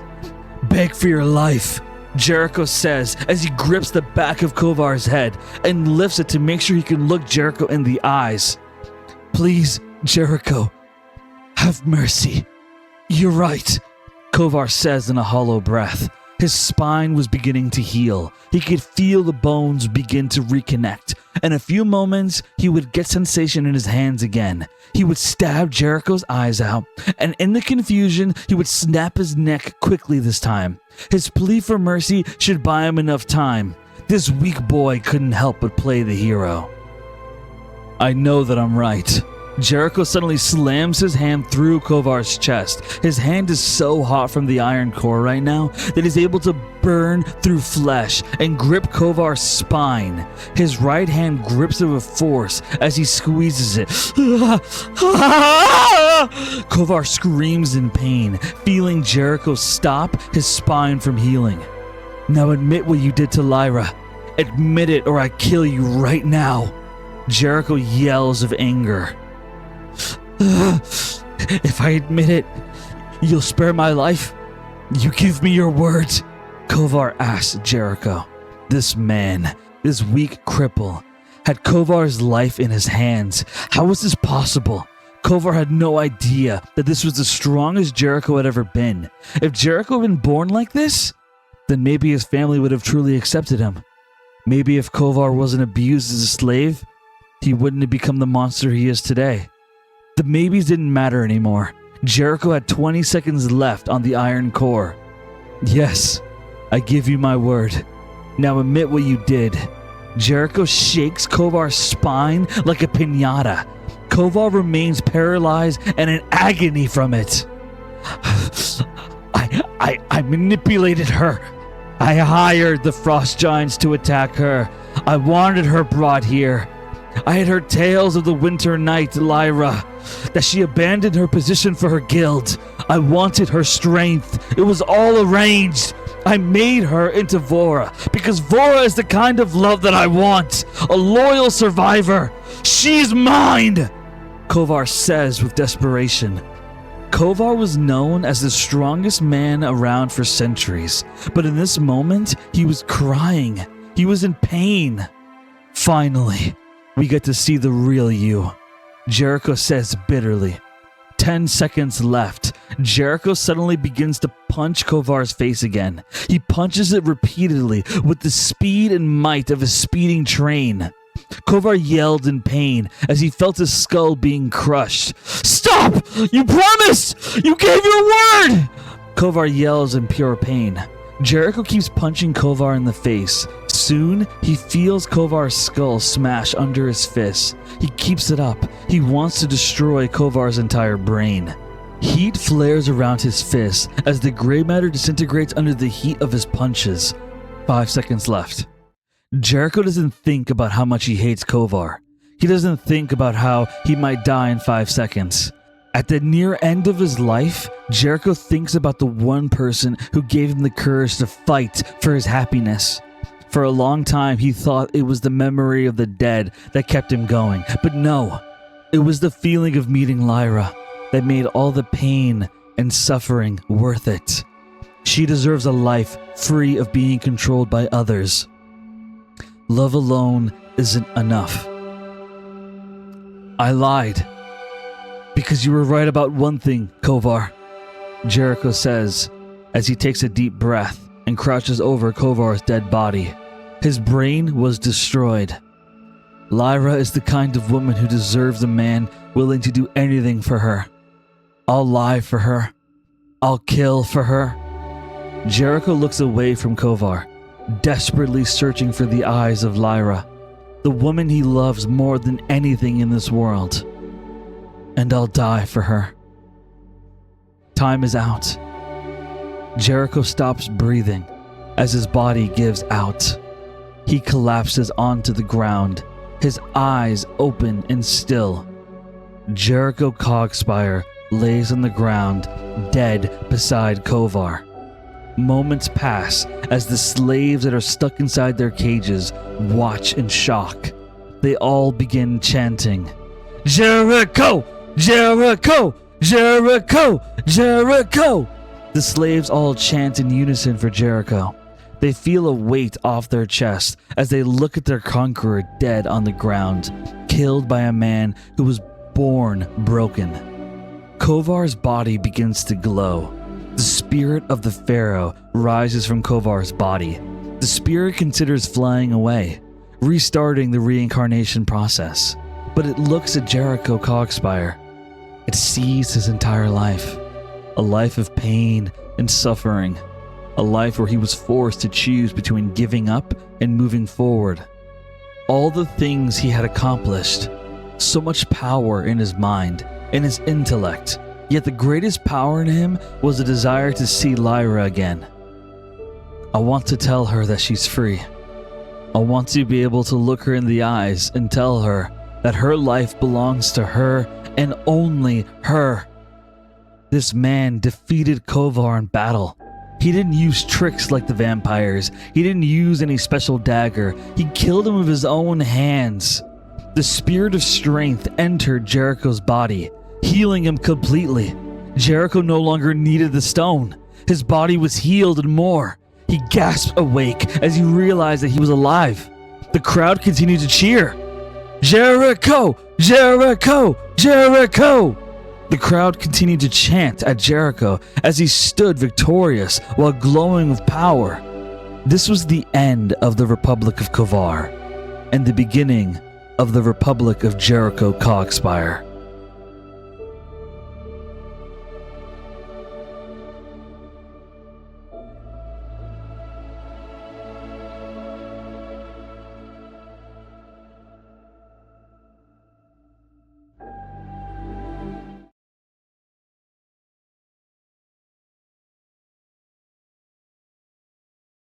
Holy shit!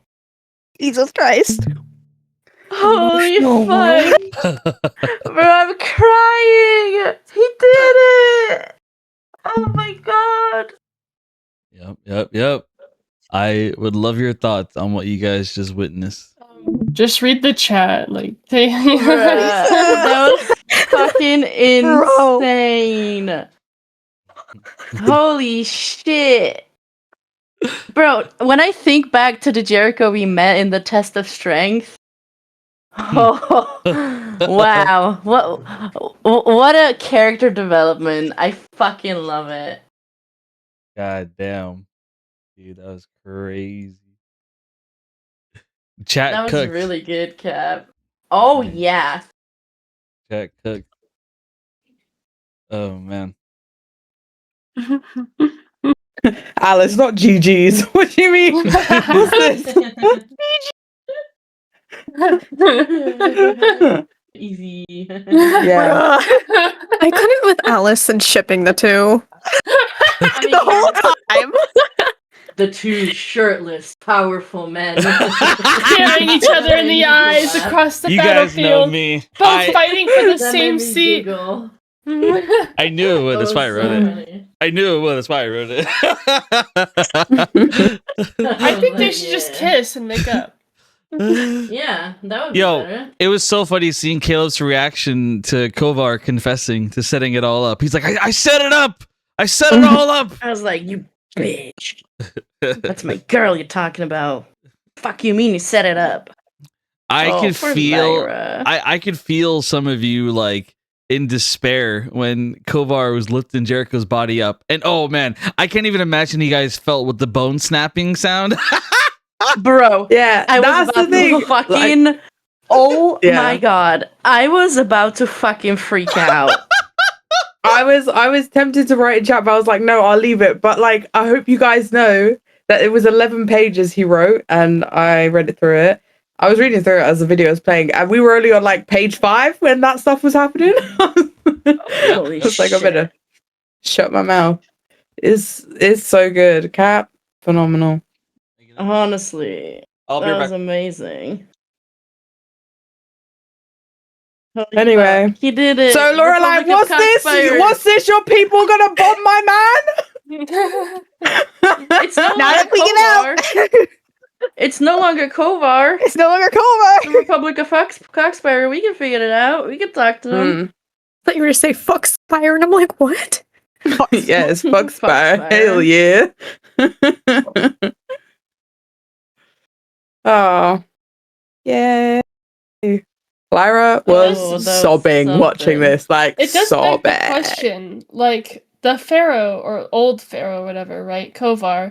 Does he only have one name? Like, is it just Kovar? Or does he have a last name? Is it Kovar's like pharaoh, or how does that work?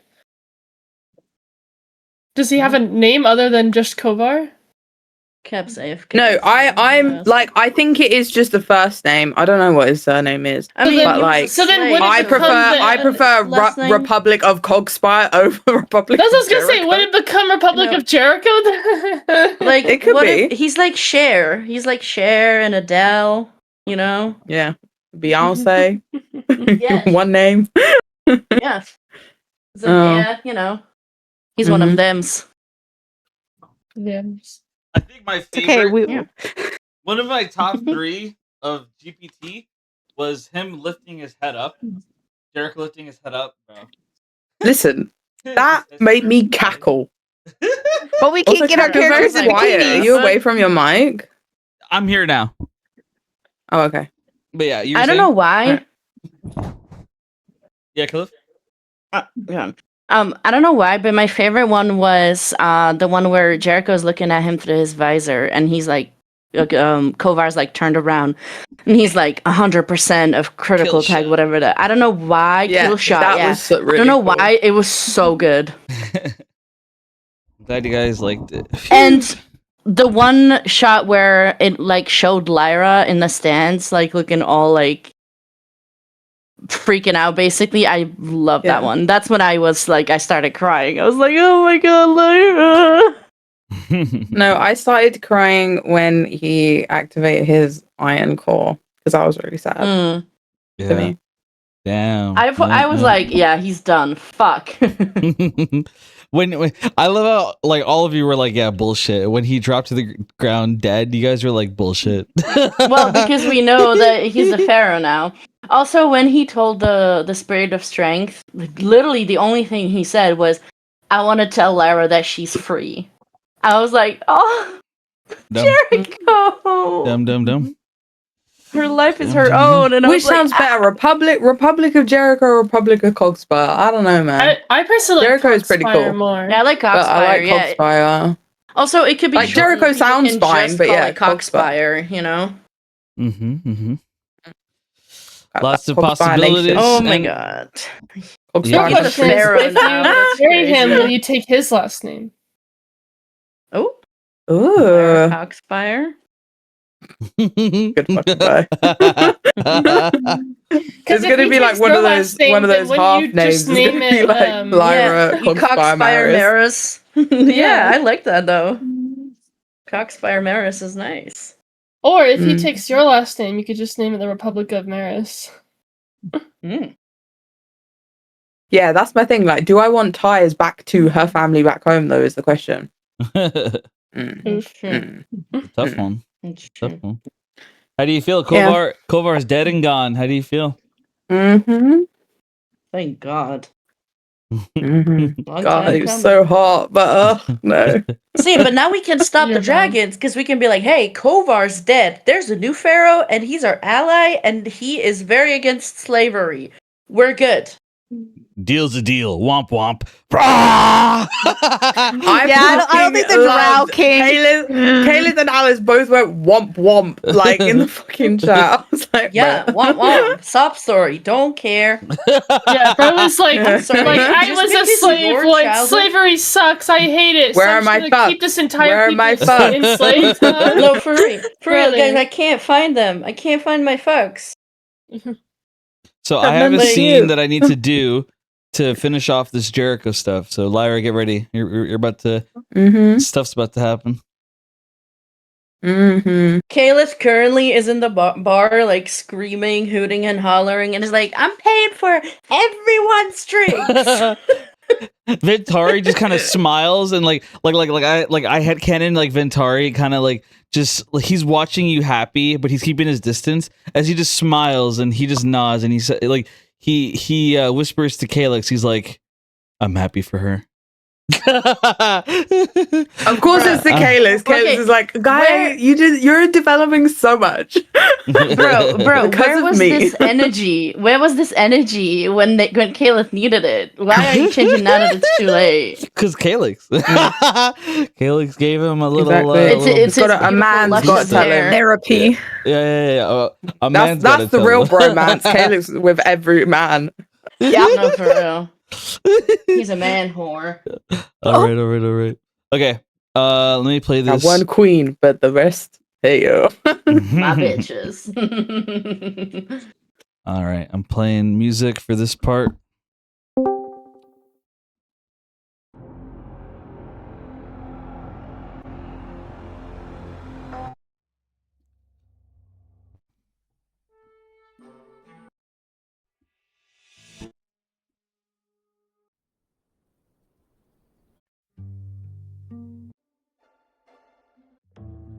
Okay, perfect. Here we go.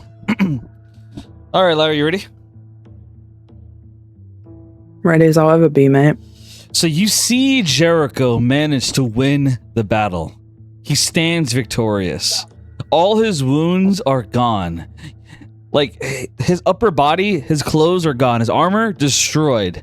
But he has pants on, and you see him wearing like a golden necklace around him, like some kind of jewelry that Kovar used to wear. And you see Jericho just standing there, kind of still in shock.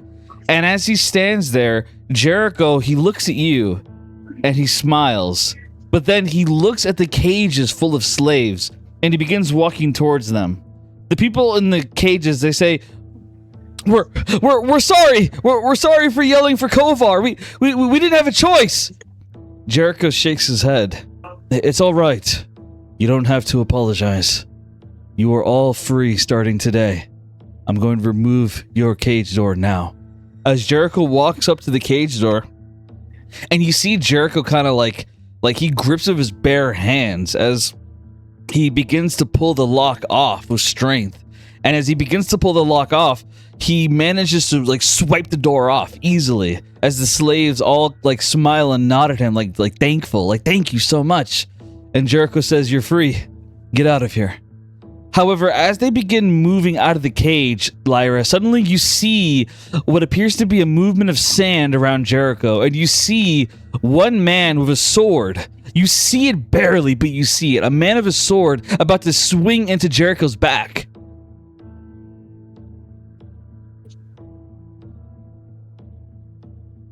Would you say or do anything, Lyra? Oh, I thought I wasn't going to be able to since I barely saw it, apparently. Oh, okay. Well, I was going to give you a chance to yell, Jericho! Yell again? Absolutely not. I already did it too many times. I think she's just like dashing towards him. So, Lyra, you're running towards him. She's not going to say anything. She's just like running, like actually running towards him, like dashing. And a sword is swinging right for the back of Jericho's neck. Jericho's eyes widen as he suddenly turns around and he manages to catch the wrist of the sword that's swinging at him. As he catches it and stops, staring down the man who just tried to kill Jericho. Jericho looks at him very calmly. I don't know who you are, but I don't wish to fight. Back off. You don't know who I am. I don't know who the fuck you are. You're some cripple boy who just killed our pharaoh, and now you're wearing his jewelry? I need you to take that off, boss. Otherwise, I'm gonna slit your throat. A young man says as he appears in front of Jericho. He reveals himself to be Anku, the fourth corner of the pyramid. As he stands in front of Jericho, another man appears next to Jericho, but side by side Jericho, as he says, "Allow me to handle this, Pharaoh. This man is insolent. He knows of our ways. You are now our leader." As a giant a giant orc steps in front of Anku, Bastian steps forward. He's 8 feet tall of pure muscle as he stands in front of Anku, and Anku kind of like grits his teeth in anger as Bastian stands beside Jericho. Jericho says, It's all right. I can handle him. He was moving rather slow." "Oh, I have no doubt you can handle it, Pharaoh. But my duty is to protect you and do as you command." Anku shakes his head. This is ridiculous.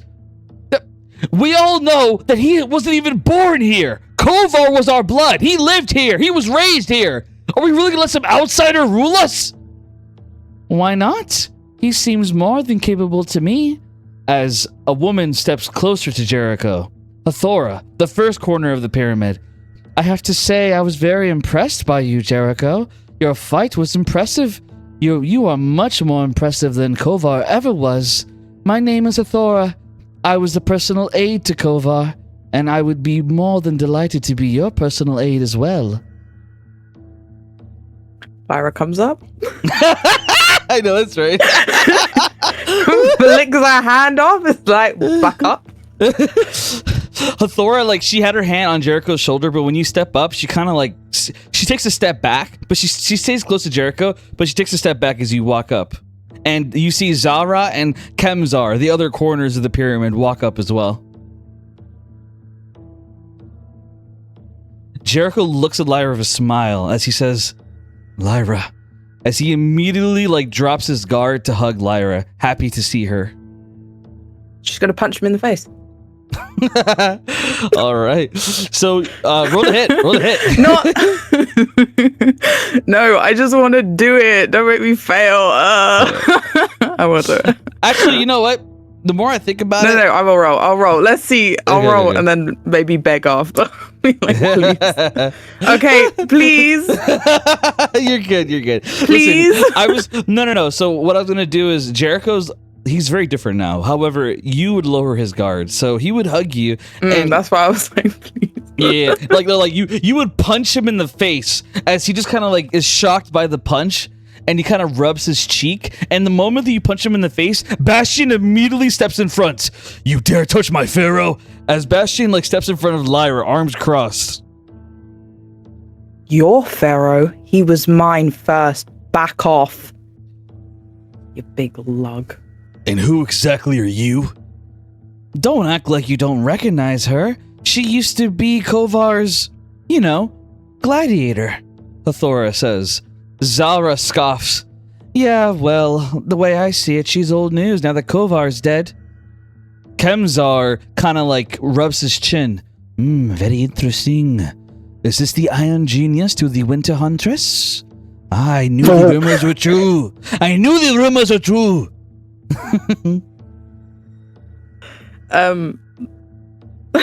That just threw me off so hard. Bruh! Fucking Kemzar. I knew it. She just rolls her eyes. And she looks at Bastion. She goes, I've killed one of you corners before. I'll do it again. Like I said, back off. He nods, and he looks at Jericho. What are your orders, Pharaoh? Shall I remove this woman from the arena, or do you want a more permanent solution? Jericho shakes his head. Stop calling me a pharaoh. I'm not anyone's pharaoh. I don't have any intention of ruling this place. I only came here to kill Kovar, and now he's dead. Lyra, she is my love. If you harm her, then you'll be dealing with me. Jericho says a bit forcefully as he looks at Bastion. Bastion nods. I understand you may be confused, my pharaoh. I will give you time to think. Forgive me for my assumptions. As Bastion steps back, and Jericho looks at Lyra. Are you okay, Lyra? Why the punch? Is everything all right? You promised me that you were going to live, and you tried to kill yourself out there. I didn't know if the Iron Core would kill me or not. I was betting that it wouldn't. But you knew! You knew, Jericho, you knew! He looks down. You're right. I broke my promise. And I did it because you're worth breaking a promise for, Lyra. I couldn't let you live your life with that man holding a leash over you. I saw the way he looked when he talked about you, the way he acted. He acted like the whole world belonged to him, like you were a part of that world. If he didn't die here, then I didn't know what he would do with you. I would have rather died with you being angry at me than knowing that I die and he gets to just own you. I couldn't live with that. If that makes you hate me, then I'm willing to accept that. But I'd rather you hate me and be free than be his slave while you remember me in death.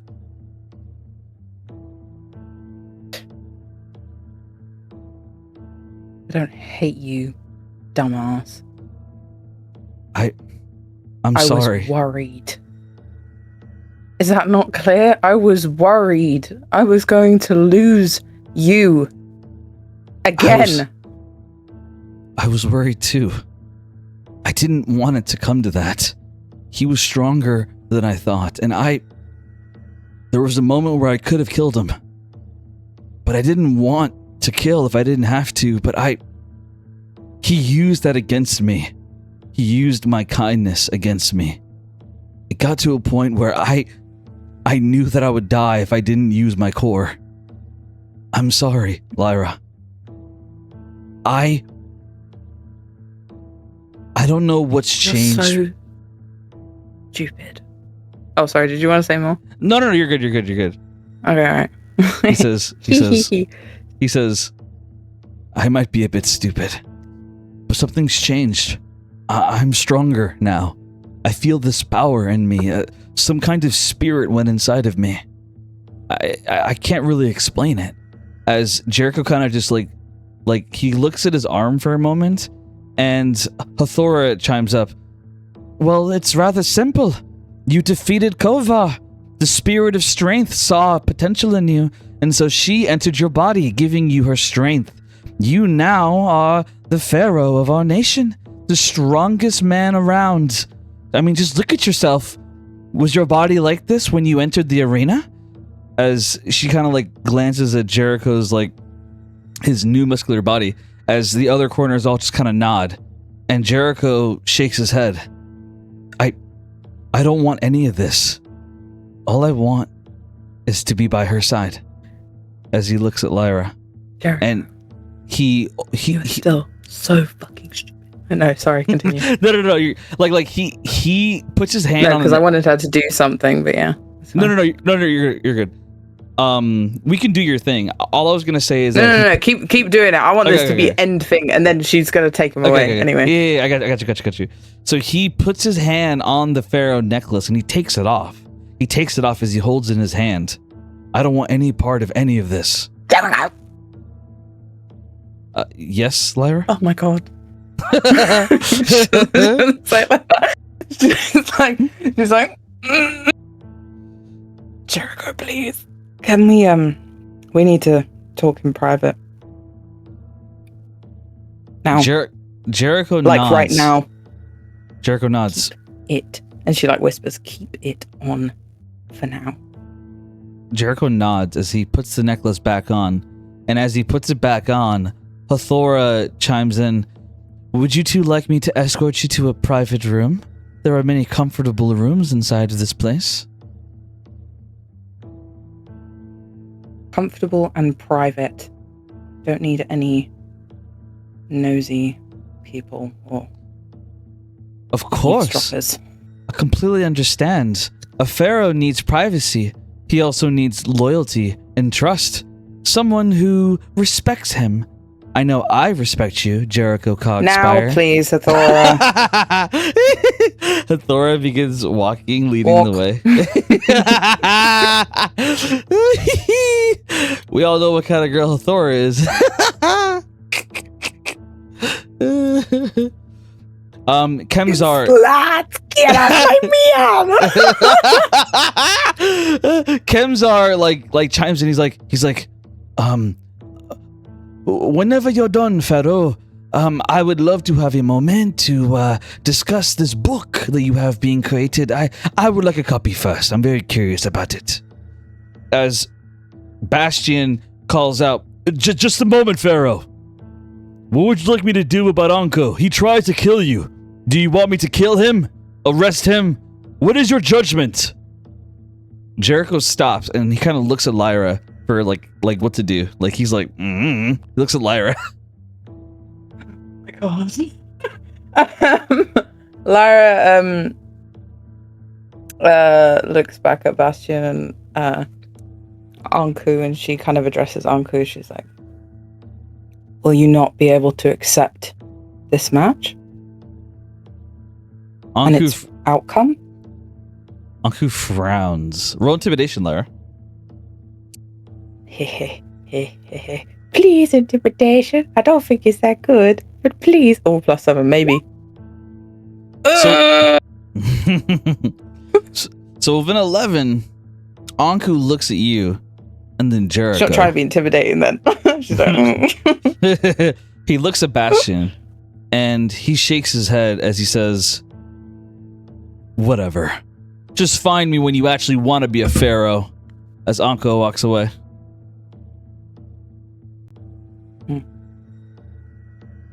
Lyra's gonna look at Bastion and just kind of like make a sort of hand gesture to watch Anku. Not do anything, but just like watch him. Observe. And absolutely. As he's walking away, Bastion calls out, "I'll find you again, Pharaoh. I was the right-hand man to Kovar. I ensured he was protected at all times. I don't sleep, and I don't need to drink. I need food every now and then, but otherwise I am by your side 24/7, and I will be there no matter what. The only time you get privacy from me as the Pharaoh is when you're in the middle of times of consummation. Otherwise, you will see me at all times." The only thing that's going through my head right now, just hearing that, is me and you and me and your friend Steve. Bruh. Get out, Bastion. Get the fuck out. I take my job very seriously. Oh, God. A private room, if Athora could walk any faster than her lips move. Absolutely. So,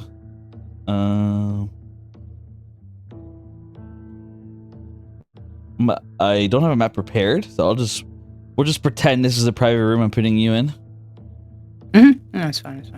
Athora walks away, as it's just you and Jericho now. Jericho stands there as he looks at you, and like he's just smiling right now, like he's beaming, as he's just really happy to be alive. Like he feels good, and like it's more than that. Like he feels his body is completely healthy. Like he doesn't feel any pain. He feels good, and as he looks at you, it's like a new life has started for him. As he's just really happy right now. I'm really happy that you're here. I've never felt more happy in my life. Me too. Dummy. And I think she's gonna kiss him. He'll kiss her back. When he kisses you, you'll notice that his kiss is like a lot more powerful than it used to be, and he doesn't even know he's doing it. Like it's like he's still learning his strength. He has to learn how to control his strength, and so you feel the kiss is like very powerful. Just like push back. She's like, what are you doing? Jericho. Jericho just kind of like looks at you confused. Like, is everything okay? Yeah. I think we need more training on this newfound strength of yours. He nods at you as he kind of blushes a little bit. He's like, he looks at his looks at his biceps, and he's like, yeah, it's true. I feel a lot of strength in my body right now, and I guess I should probably flex him, man. He's like, I should probably learn how to control my strength a little better. I'm sorry. Yeah. Okay.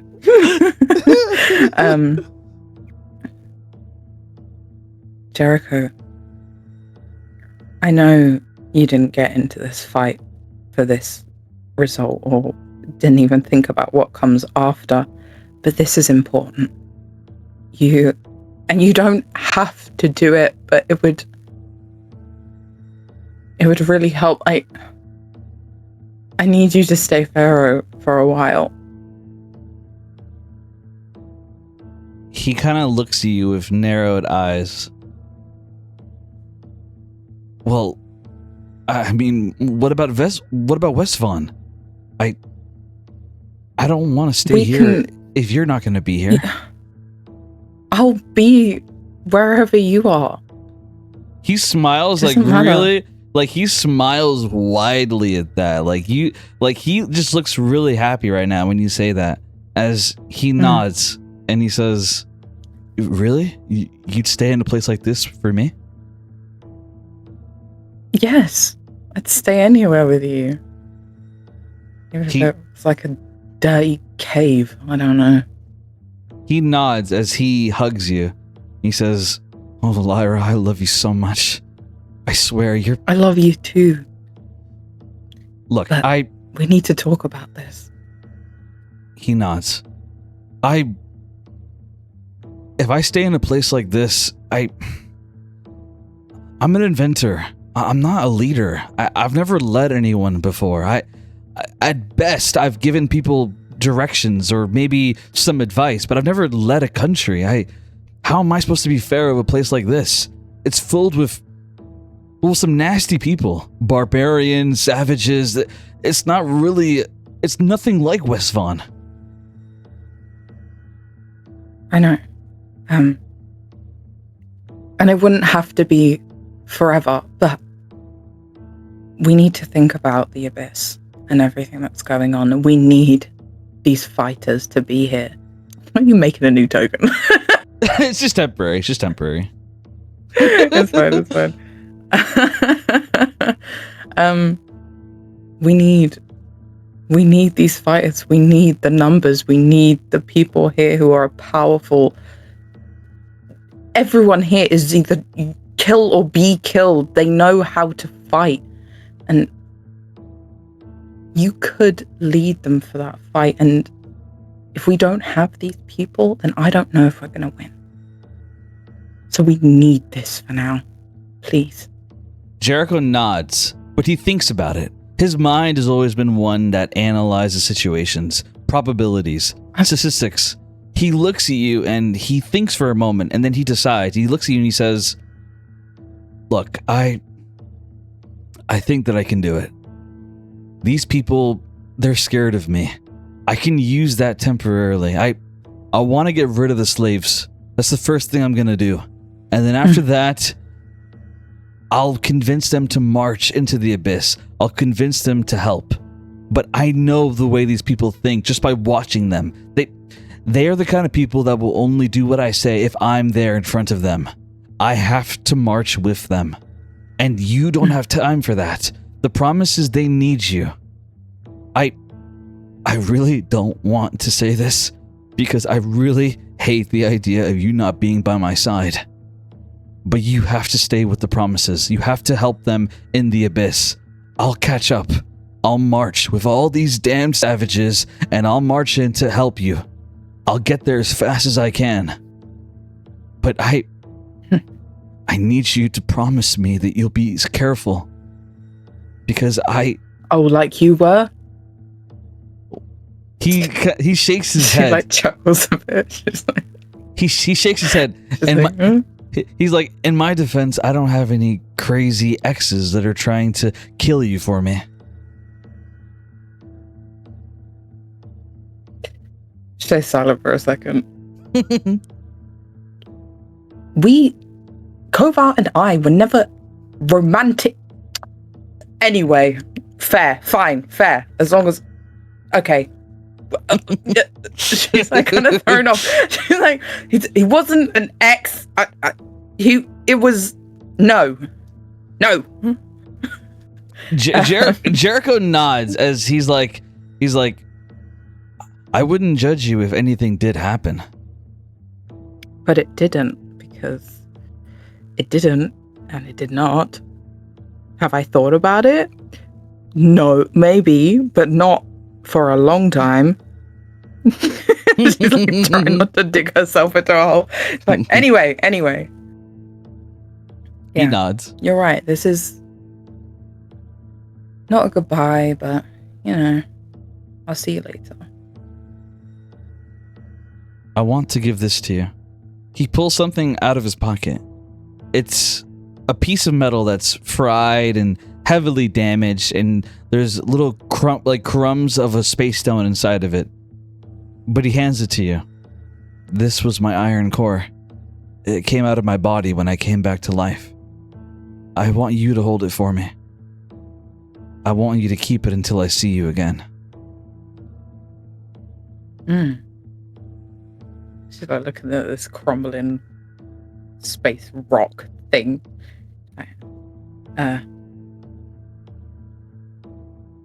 Okay. I mean, this is sort of romantic. Like, I'm holding your heart or something, but yeah, I'll keep it safe. He nods. Now allow me to do it right this time. As he places his hand on your cheek, and he tries extra hard to kiss you gently. And then it ends up just being so stiff. Like, I want to say that they spend a good few minutes like trying to figure this out. No, 100%. They do, no, 100%, but then they 100%. do, and it works out fine. Also, I would want,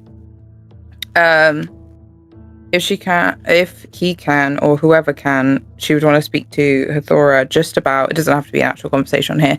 She wants it to be spread around that Kovar is no longer in power, that there is a new pharaoh. So here's what we'll do. I'm gonna say that Jericho he steps out. He says, "I'm gonna take a shower and get dressed, and then I'll talk to the people of the Republic." As Jericho goes to take a shower, and as he does, Hathora, she walks up to you, and she smiles at you. I have to say, I'm quite impressed.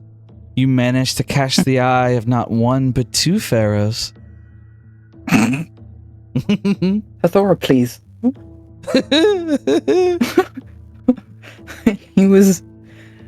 I cared about him long before this happened. And you didn't plot to have him take the seat of Kovar? To be honest, I thought he might die. My. And then I would kill Kovar. She nods. Kovar really loved you, you know. He talked all about how you would come back and the two of you would get married and how the world would be yours. In his own way, I think he did love me, but it wasn't real. It wasn't love for everything I am. It was just a part of me. A part that I didn't think could be more. But I met Jericho and I met the Promises and... I'll admit, I'm impressed by you, Lyra. But I'm even more impressed by Jericho. I had no belief that he would win, but the man that I saw come out of him during that fight, it was glorious. It was truly a marvel I'll never forget. Now I accept that the way he looks at you is a man truly in love, and so I concede that to you. But I want to tell you right now, if you ever break his heart, I will be lined up next, for I if truly you touch a hair on his head, I will skin you alive. And then I will rip your neck out. Roll intimidation. You better fucking work, please, please, please. No, okay, sorry. Wait. No, stop, because I want this to like be a big thing. Don't even. I'm doing like my second wind shit that I can add, or that's tactical mind. I can roll whatever I have for second wind to add to stuff. So whatever that 9 is, plus 14, 9 plus 14, please. That's 23, please. 23, all right. 23. So the 23, Lyra's face darkens when she says what she says, as Hathora just looks at her, and Lyra looks more terrifying than when she was in the arena killing dozens of men. Hathora looks at Lyra, and she shakes a little bit as she nods. I understand. Please forgive me. I won't try anything. You have my word. As like she looks terrified of you as she nods and she says, I'll inform everyone that Jericho's in charge now. Yes. Thora, as much as I am protective of Jericho and suspicious of your intentions, I do believe you are a great asset to the Republic. And I would ask that you contact all nations to know that there is a new pharaoh and that he is beside a promise. I will do so. I can't promise it'll heal the reputation Kovar left behind, but I will try. I will do everything I can to support Jericho, and I respect that you are his love. Forgive me. Power tends to make my mind get a little loose, but I won't let it happen again. As she begins to step out. Okay. I was gonna wait for Jericho to shower, see what he said. Like, you don't have to do it here, but like, she'd wait for him to do all his stuff and then would have like a proper goodbye before she left. Okay, we'll do that in text RP if you want. Mm-hmm. Right, Yeah, that's fine. Yeah, she would have a proper goodbye and she would come back alone back to the THA. All right, so well done to Lyra. How would you tell me, how would the player characters feel after witnessing the fight with Jericho and Kovar? What's your characters' reactions to this?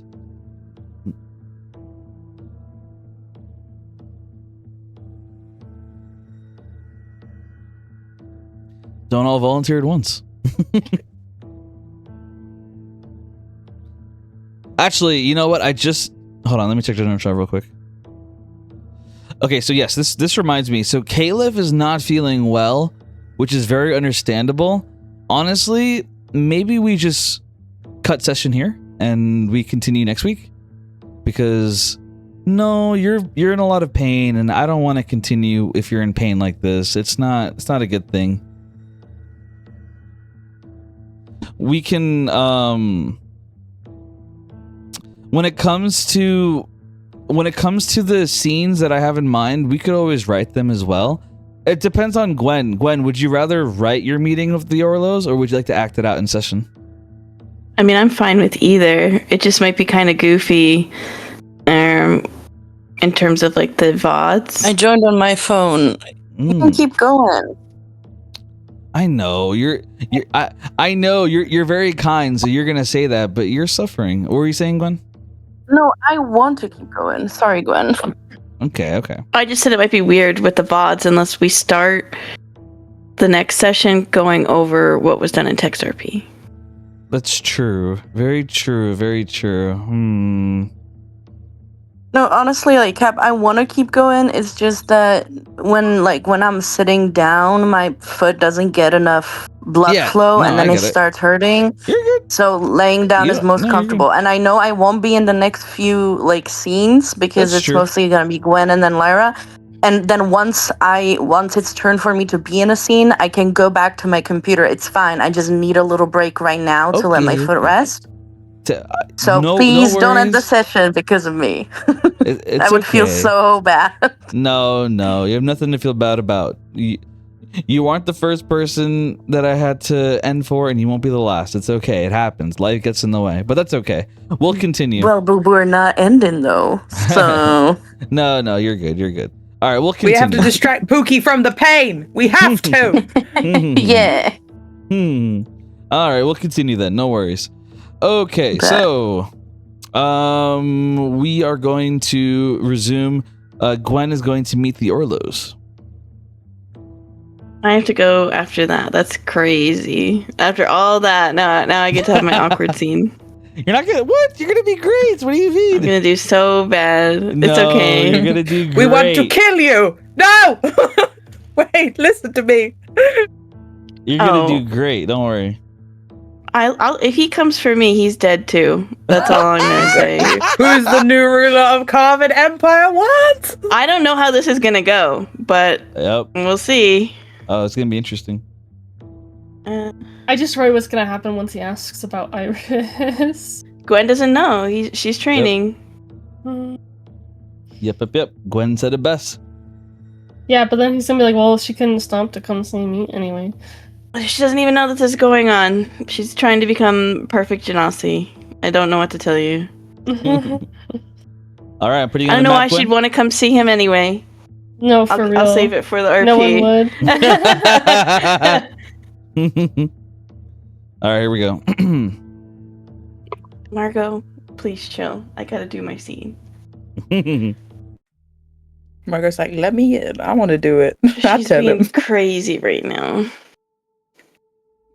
All right, everyone. Let us begin.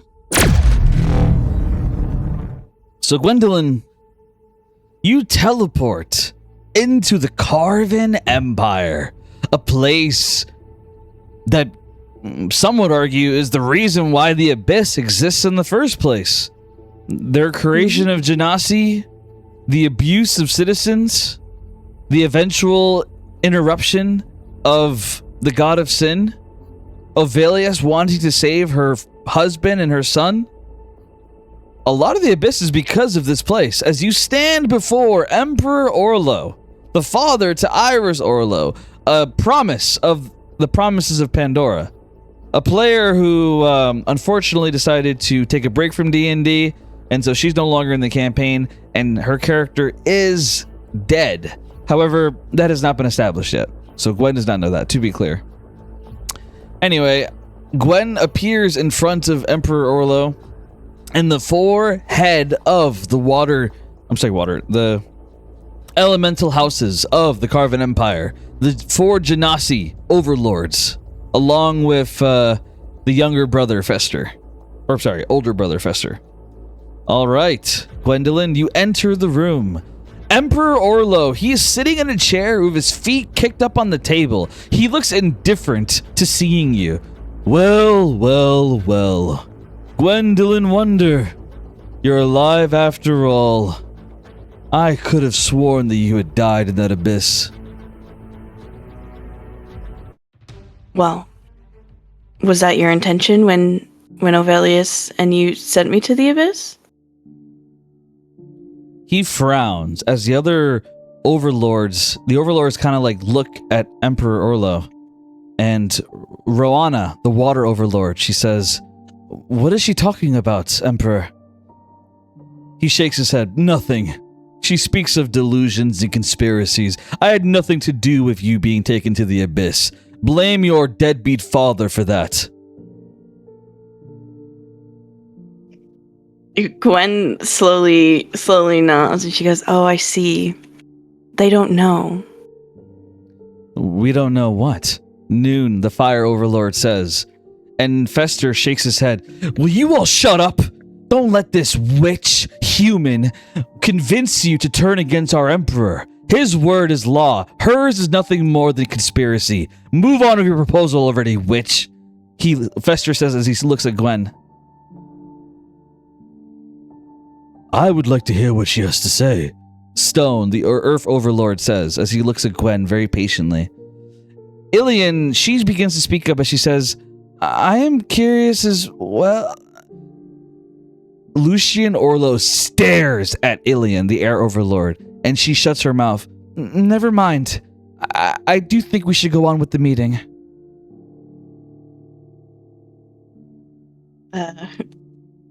Gwen nods, thinking to herself, "Noted."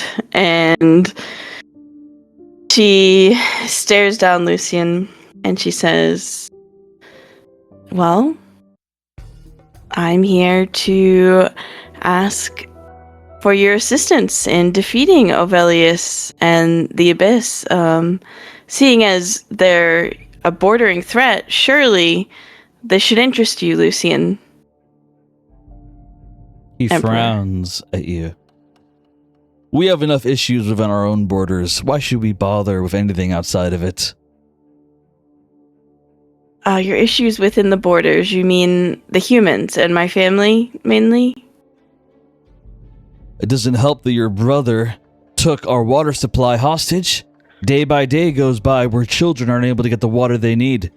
No one's died yet, thankfully, because we have reserves, but that'll run out soon enough. You care about the children now? I'm sorry. Do you say that in character? I would love for you to say that in character. She says that in character. He frowns as his feet get off the table as he sits up. Do you dare question me of caring about children? I do. I'll keep my mouth shut about the Ovelius stuff, but even your own child you sent into the abyss. The other overlords all kind of gasp as they stare at their emperor, and then they look at you. As Noon looks at Lucian. Is this true? We were told that Xavier and Iris went in together, that it was her choice, that she wanted to go in. Did you make my brother go in there? Even Fester is looking at Lucian kind of pissed, as he loves his brother, Xavier. Doesn't like Gwen, but he loves his brother, as Fester looks at Lucian. And Lucian frowns at Gwen, he stares at her. And suddenly you hear a message in your head, Gwendolyn, from Lucian. He says, if you turn them against me, I will do everything in my power to kill your family.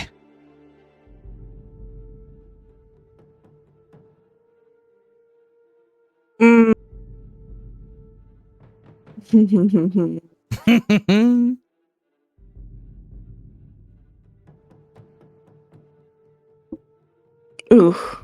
It's up to you, Gwen. If you want to respond to him in message, you can. If you don't want to and you want to play this out, I respect whatever you want to do, Gwen. Take your time and think about it. I honestly really just wanted to kill him for that, but you can if you want to, whatever you want. No, not yours. Yet. It's not because I don't have his people on my side enough. So, all right. And Gwen, her family. Would she risk her family? Probably. She's not that close to. It's up to you. She goes, Lucian, if you have something to say it to the room. Stone looks at Gwen. What do you mean? As Rowana looks at Lucian. Did you cast message to her? We agreed that we would all speak out loud. We agreed on transparency, Lucian. Lucian growls. I am the Emperor. I have the right to have private conversations when I desire it. Are you questioning me, Rowana? Rowana kind of goes stiff as she gets a little scared. And as she gets scared, Fester chimes up. With all due respect, Emperor, I agree that you deserve to do as you like. But this is my brother we're talking about, a man who's been loyal to our empire. If you know about what's going on with him, then I want answers. Where's Xavier? Is he alive? He looks to Gwen. Lucian remains silent, as it seems like he doesn't want to challenge Fester. Okay.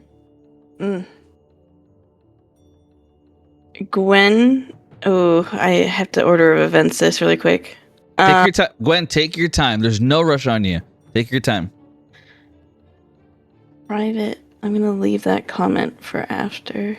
Gwen will look at Fester, and she'll say, Xavier was sent to the Abyss with Iris, or perhaps he volunteered to go with Iris because of his feelings for her. Iris and her partner did not come here because she is currently training, and we're unable to reach her at this time. Oh, I hope that she's all right. Iris was always a dear friend of mine. She meant so much to me. She was the strongest air genasi I ever seen.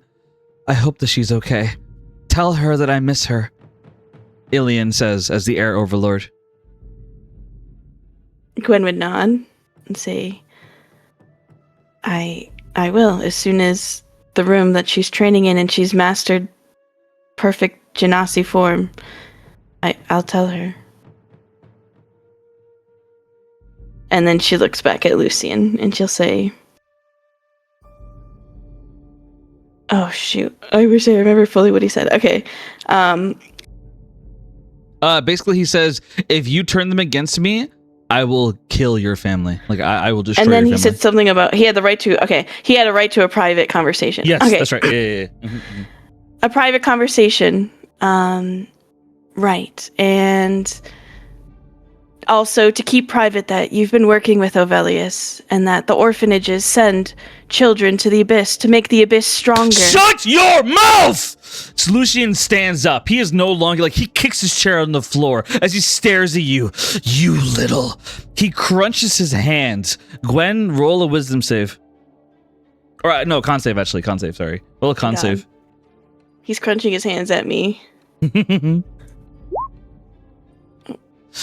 So the nat 20, Gwen, here's what happens. So he... Nat 20? That's what's in roll 20. Really? It's a 22. That's so weird. Roll 20 has been showing different rolls than Avery. That's so strange. Yeah. Well, so it wasn't a nat 20. It was a 22. Okay, that works for me. Cool. So a 22... So the 22, Gwendolyn, you feel the air disappear around you. Right now there's no air around you as you are not able to breathe. However, you don't go unconscious because of it. You're able to stay strong even though you can't breathe right now. As he just stands there with his veins popping out. And as he stands there doing this, Stone calls out, Emperor, this is not right. She's a diplomatic guest. She came here under no threat. You cannot harm her like this. I agree with Stone. You have to let her go, Lucian. This is not right. Fester shakes his head. Don't kill her! I need her alive to know more about my brother. Rowana, she stands up and she puts her chair back as she begins making water flow above her. Emperor, let her go, or I will be forced to fight you myself, even if it means death.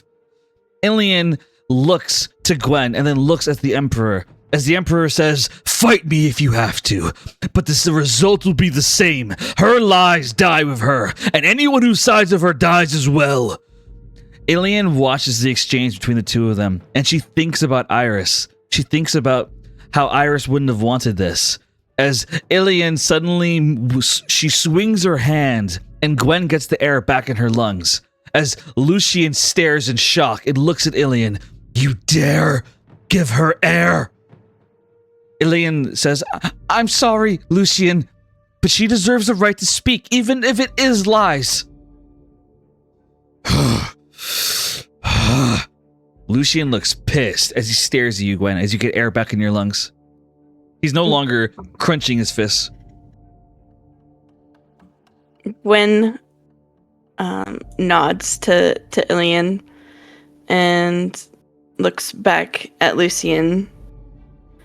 And she says, I've spoken no lies. I've only spoken things that upset you because they're true.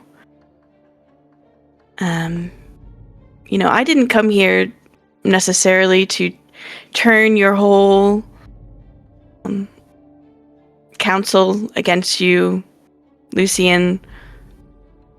But... just a moment. Noon raises his hand. I'm sorry to interrupt you, but may I ask a question? Mm-hmm. What's your source? You imply that our Emperor is working with Ovelius, a woman that we all can agree is pure evil, one who devours small children. And then you also claim that he's been supplying her? Do you have any proof of this? What is your source? Okay, GM. Yes, go ahead. This came from the history of the Carven Empire, which you said became common knowledge within the THA. Yes, that's right. The THA has this information. Okay. It's still a that'll secret be an interesting thing to everybody else, though. Yes. So yeah. yes. Okay. Yep. Well, I've been training at a place called the THA, the Time something Association. Hospitality. Thank you, Hospitality Association. It's a place used by the gods to train champions. And we know what it is. You don't have to worry. Okay. The god of fate, Rex, explained to us what the time realm is, along with the THA. He was very descriptive and gave us a visual aid presentation to explain it, along with some kind of video, which was rather entertaining. A little hard to believe, but regardless, we understand where you came from. Wonderful. So that means you would understand that they also have a great knowledge of what is happening in the world. And within their library, I was able to find the true source of the history of the Carven Empire, not the lies that have been spread. And no. I take ownership as part of, as a wonder. I know that we are responsible. We were the first monsters that ran this empire. But I believe that we have paid our dues. And I see that a new monster has risen in our place. And within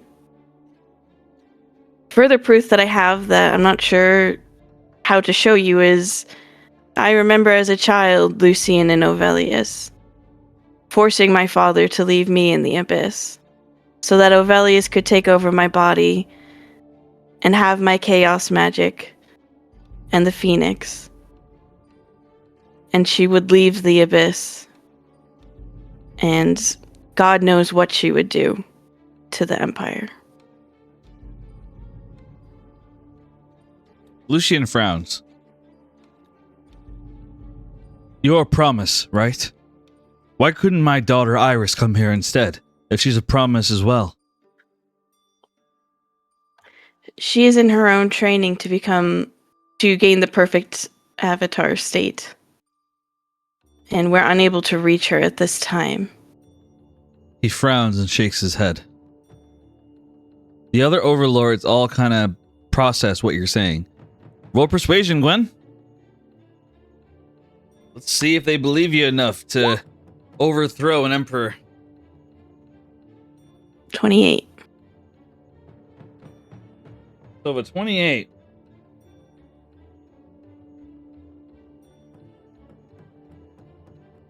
They look at you. And Lucian, he shakes his head as he stands up. This is ridiculous. Everything she says is a lie. Noon chimes in. I don't think she's lying. And that's the scariest part about this. You have been handing people over to the abyss? Are you serious, Emperor? Lucian shakes his head as he finally admits it. I only give them humans. Human children. Human babies. I've never once given them a genasi. Does that make it better?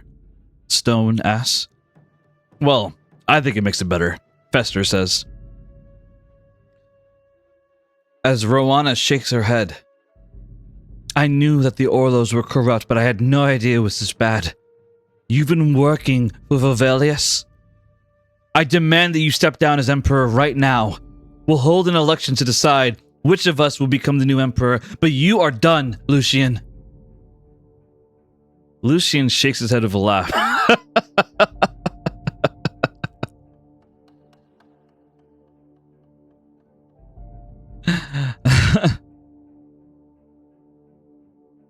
All I have to do is leave this room and command my army to arrest all of you. And it'll be over in a day. This country belongs to me. You think I'm going to resign because you don't like my methods?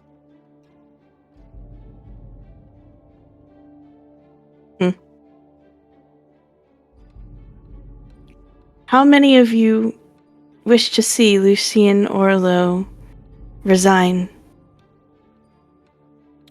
They all raise their hands, except for Fester.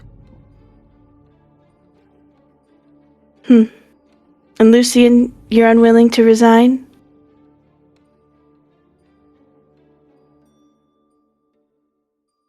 He stares at you. I'd rather die than give up my throne. And as he says that, Gwen has phoenix wings materializing behind her. And oh, hell yes. Okay. I don't know. I'm gonna do something kind of crazy. All right. I gotta do it publicly. Okay. Well, the Wonders are already an enemy. No need making the rest of you enemies by getting you involved. Yeah. And she's gonna... God. I would like to fly across the table. So you soar across the table. Into Lucian and through the window is what I would like to do. Initially. Like to shatter the window or just press them against it? I would like... Yes, I want... Because I want people to see who did it. Ooh, okay. So you... Do I need to roll something here? I mean, this man is urgent. I'll see. So roll unarmed strike. Oh no. Okay. And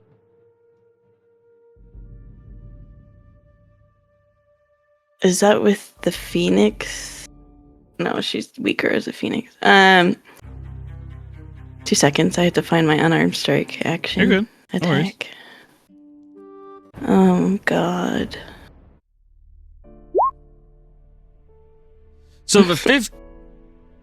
Oh, that's right. Yeah, it's a it's an 11. So with an 11, you move towards Lucian with your power. However, Lucian, he begins to use his air to try to dodge you. But Ilian, she supports you as she she cancels out Lucian's wind maneuver. As you manage to tackle Lucian head on, as you slam him against the window, and the window shatters. Everybody watching in shock as this window shatters, and you hover in the air, holding Lucian as your phoenix wings sprout out, and everybody around is watching in shock as you're holding her. Or, sorry, holding him. Okay, wonderful. Okay. So, yeah. Meow. Oh. So, Gwen would be holding him above the city. And...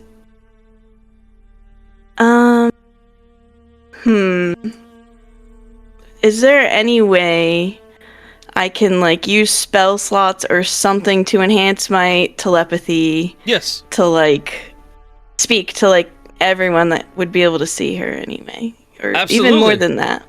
Absolutely. What would I need to give you for that? Depends, like, so for the radius you're talking about, I'm gonna say... Big radius. What can I get away with, Count? I'm gonna say 2 spell slots. At what level? Second to third level. Oh. I'll give you... What if I give you... Oh, it doesn't... Well, technically I'm Phoenix. It doesn't matter, but... I'm gonna give you all my third level, which are 3. All right, so with 3 that... third levels. So with that, I'll make it to where the whole city can hear you. Bet. So Gwen is flying above the city, holding Lucian, letting his ass dangle. Big old phoenix, fire wings and tail out. He's like screaming in pain as you hover in the air, your phoenix wings with fire glistening around as he's screaming, "Let go of me! Iris will kill you for this!" And I am also going to cast Enlarge on myself so that I am 16 feet. So you're huge I'm big. With these phoenix wings. And like everyone's freaking the fuck out right now. Like people are screaming. People are pointing their fingers up. They're like, it's the Wonder Girl. It's the Wonder Girl. As like people are like all like staring in shock. Me fighting the urge to call you Wonder Woman right now. As like people are like staring in shock. Okay. Okay. And she's going to reach out with her telepathy to try and speak to the whole city. And she'll say, people of the Carven Empire, be not afraid. But actually, she does say that. And she'll say, your emperor has been lying to you for centuries. Your emperor has been working with Ovelius of the Abyss. Every time a child was dropped at the orphanage, they were sent into those woods, and their souls were taken from their bodies to feed the Abyss. Don't cut me off yet.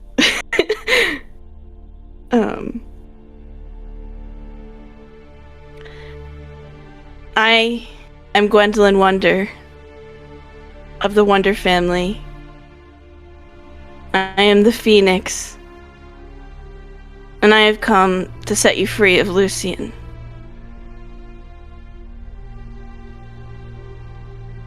I'm not done yet. Take your time. This is not what I planned to do. Take your time. Take your time.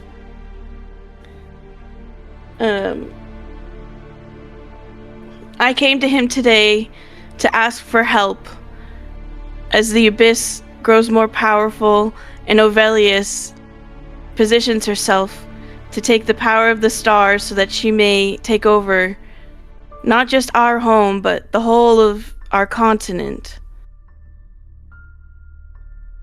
But it became clear that he will not help us. And it is about time that he pay for his crimes. Make me your enemy if you must. And she's gonna hold him out kind of far from her with the hand that has the ring on it. And she's going to look at him. Please, please, please. He looks at you with fear.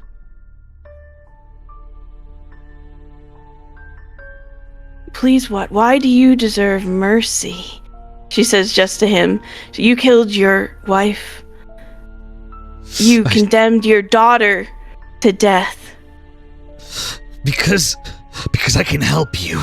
I can help you get what you want. I can give you power. That's all that matters is power. Power is all that thrives on. I can give you power, Gwendolyn Wonder. I can show you how to be more powerful. So just let me live. Please, let me live.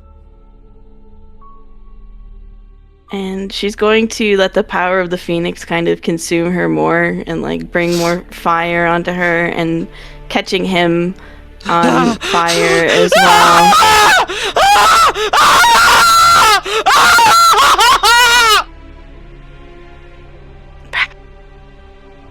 You know nothing of power.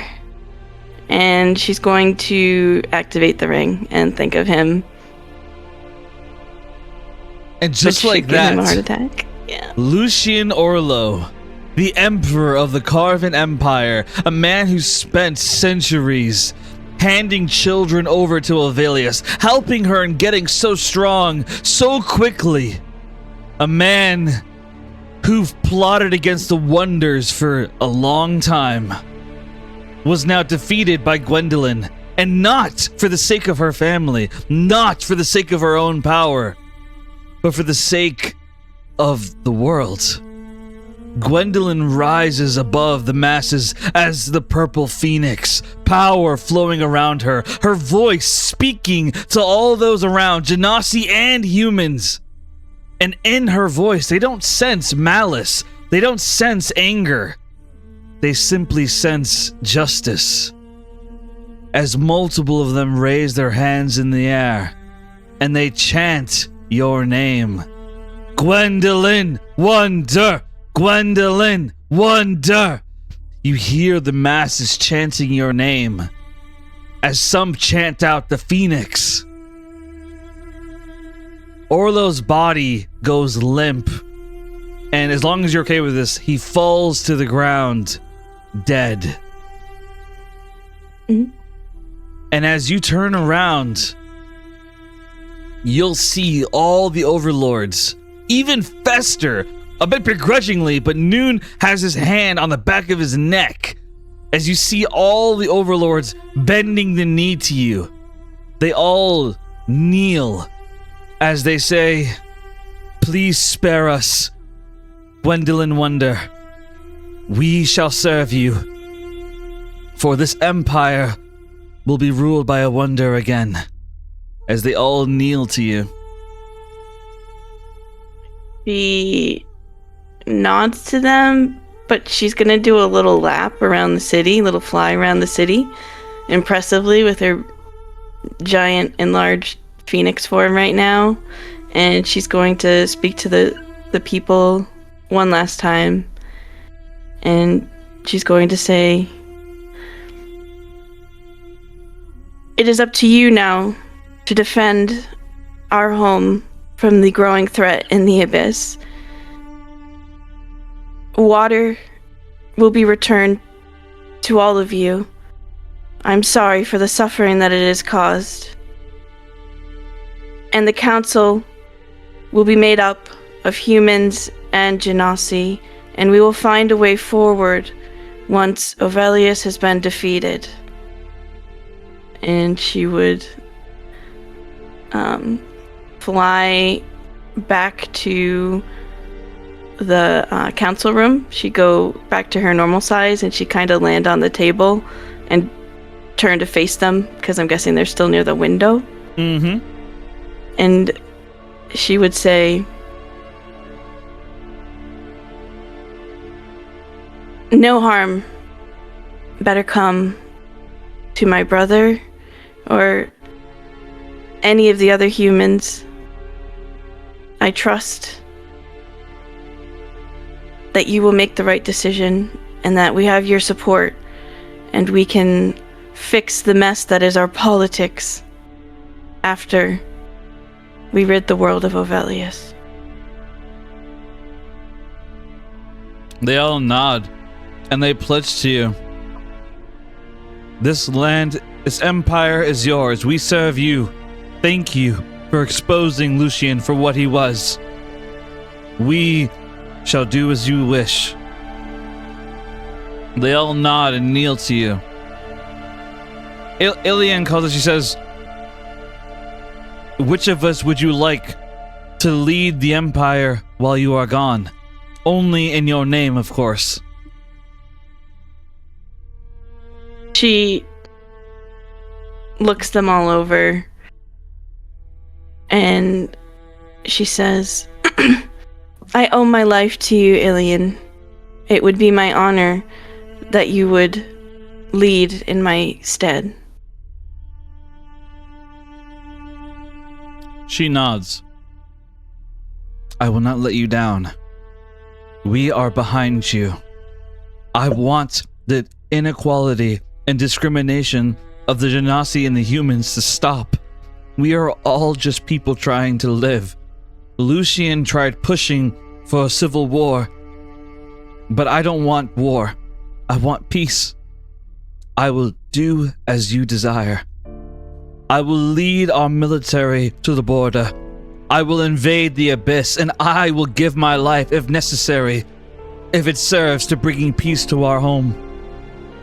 Thank you, Gwendolyn Wonder, for bringing about a chance for all of us to be better than what we were. I have never seen the power of the Phoenix in person, but now that I have, I shall spend my life kneeling to its power." She nods at you with nothing but respect in her eyes. Gwen would nod and she'd pull out a sending stone and she'd use telekinesis to send it over to Alien, and she'd say, "If you need to reach me, this is how." She nods. I will. Fester chimes up. Look, I don't like the idea of a human ruling my home, but I don't like the fact that that bastard sent my brother in that abyss. All I ask is that you find out what happened to Xavier. If you find out what happened to him, then consider my loyalty yours. Noon shakes his head. Forgive my brother. He's a bit bullheaded. But we are with you. The Fire Genasi are with you, Gwendolyn. The other overlords nod in agreement. Gwen would nod. She's not going to say what happened to his brother because she's not sure how he'll react to either it being Iris that killed him or the Goddess of Mischief, or technically kind of both. Yeah. And she was very discreet about. She made sure that when she worded things earlier, she just said Iris and her partner. She would nod and say, once Iris has finished her training, I'm sure that she can provide answers. And she would look at them bending the knee, and she would put a hand over her heart, and she would, while standing, she'd just kind of like bend her knee slightly as like a slight like curtsy, thank you. And she would come back to the THA. Very nice, Gwen. Token of inspo. Good job. Thank you.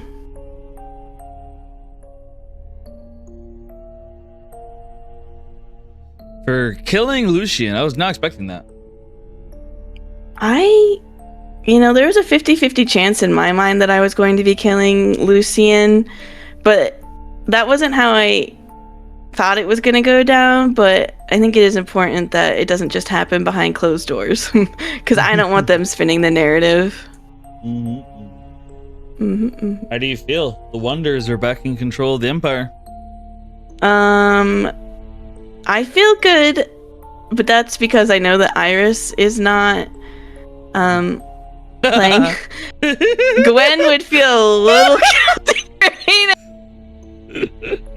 and be like, oh god. She's like, this was an Iris. Iris needed to do this if it was gonna happen, and I just did it. But it's okay. She's not here, and we give her our best wishes, of course. I know. Well, I'm just saying, Gwen. Yeah. In character Gwen, it feels like shit. Aw, I'm sorry, buddy. It's okay though. Well, you did good. You did good. Thank you. You took the garbage out. I sure did. See ya. All right, guys. I got enough energy in me for one more scene. If we want to do one more scene, do we want to do a meeting with Westfon? And who wants to do it? I would think that it would be Lyra, because I've done 2 doors. It's true. True. Yeah, I can do Westbourne. We just have to have a tiny conversation first. Okay, yeah. Go for it. Okay. Sorry, Gwen, what did you tell the others? You're a bounty hunter? No. Yeah, maybe you heard the whisperings. Yeah, I was a bounty hunter. She might have heard something. With my ex-husband, Boyd. But I know. Are you sure you're okay confronting Iceheart or Blue Rose? Sorry, Blue Rose. Yeah. This is something I've been meaning to do for a long time. Gwen, yeah, nods. Yeah. Okay. Well, I'm not saying you lead with this, but maybe you have it in your pocket. I do have some sway with King Starkland. His son I helped his son. I saved him from manipulation of a woman who was being manipulated by the goddess of mischief. And the king owes me a bit of a debt. So you may be able to tell him that you're with me, and while I couldn't come through the portal with you, I am asking him personally cash in that favor. And on top of that, Westfawn has been an ally in the fight to the Abyss, and she pulls out the Guardian's journal. She says, the Guardian wrote about it. Westfawn sent troops to help fight Ovelius before. And it would be great if they could do that again. I will have that saved in my back pocket if needed. Yeah. Darian might have a thing for me, too. That's a whole nother thing. He's the prince. All I ask is that don't promise my hand to him or anything. Okay? In case he thinks he can get away with that. No, I wouldn't promise my own hand to anyone. Yeah. I wouldn't do yours. Okay. Well, good luck. All right.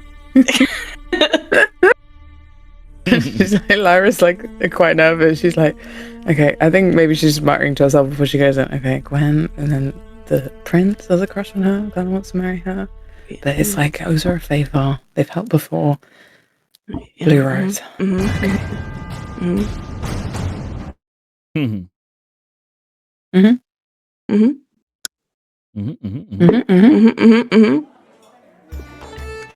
She's gonna go through the door. All right. So, Lyra, you step to a gate that goes to your homeland, the West Vaughn Kingdom, a place where you were a hunter, an archer, you were a winter knight. You were many things in this place. And now you step through the door, and you see a familiar face right away. You see Blue Rose standing beside King Starklin and his two sons, Darian and Arius Starklin.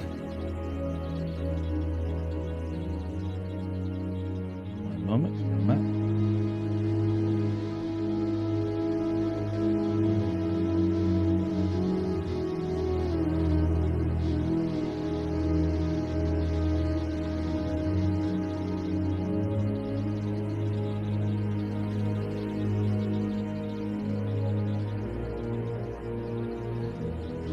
Grabbing your token.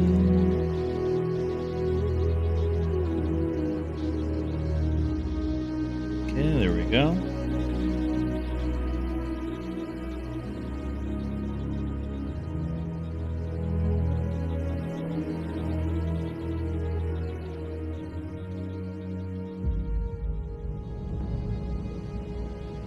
So you step before them as Blue Rose looks at you. And King Starklin sitting on a throne, he has his great sword planted into the floor in front of him, and he just smiles at you. Ah, Lyra Maris, Winter Knight. It's a pleasure to meet you in person. I have to say I've heard many tales of you. I even heard that one time you managed to capture a frost giant known as Crooked the Cold. I have to say, your reputation is quite impressive. And I'm even more impressed by the fact that you've joined these Promises of Pandora. Apparently, heroes sent to save the world. Tell me, how does it feel being so special? How does it feel? Yes. How does it feel knowing that you were destined for greatness? Greatness.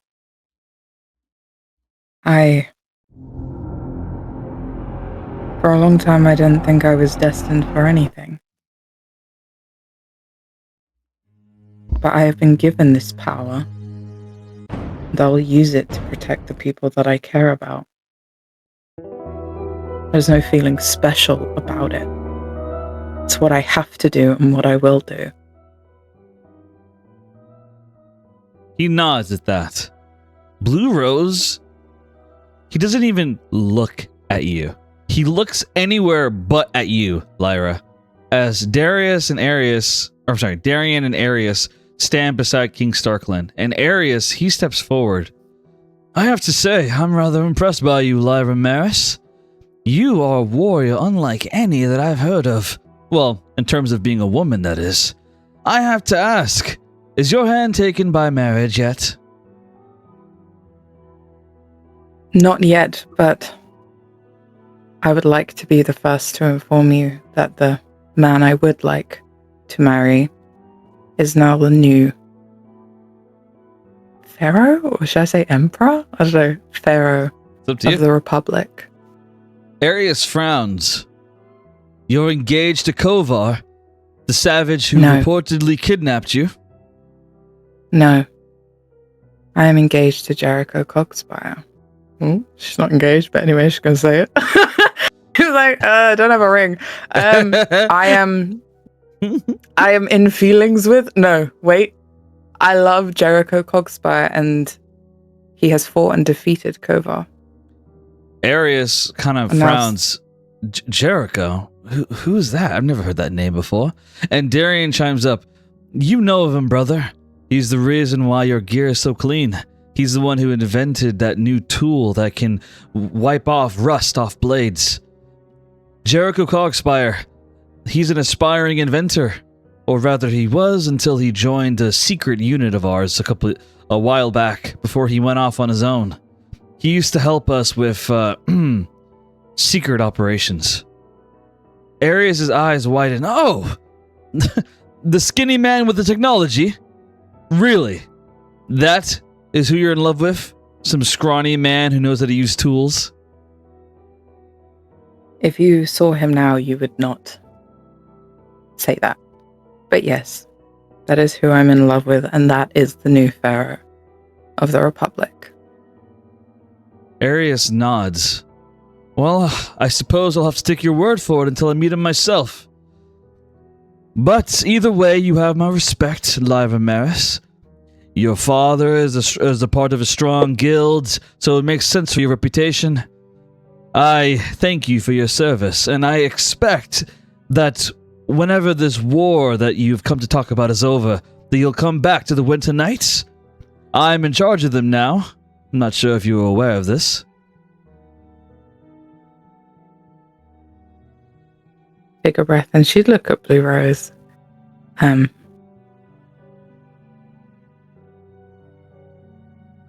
I will think about it, but there is something I must do before deciding on such a thing. As honored as I am to be offered that position again. It's the best one you'll get. Either to be a whore for a savage, or to be a winter knight, a part of a group that doesn't respect you. Those are the only two positions you deserve, Blue Rose says as he finally looks at you, Lyra. She'd have a huh face. She's like, huh? And she's looking at Blue Rose. She's like, okay. So we can do this right here if you want to. Do what? I'll say it. Go ahead. Say it. Admit to your king right here and now what you are. Remind us why we shouldn't listen to a damned word you say. Why you are nothing more than a liar and a cheat. And that you'll abandon any oath you make. Go ahead. Tell us, Lyra. What is it you'd like to share?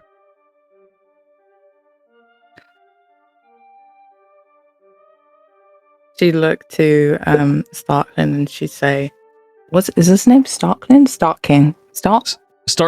Starklin. Sorry. Mm-hmm. No, you're good. She would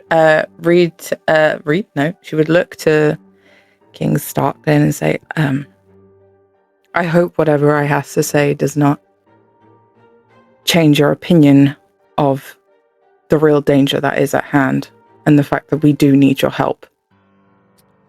The truth of the matter is, we have our own problems. your friend, forgive me, the man you love named Jericho, he was an integral part of our secret operations. You see, the Westfond Kingdom is in danger.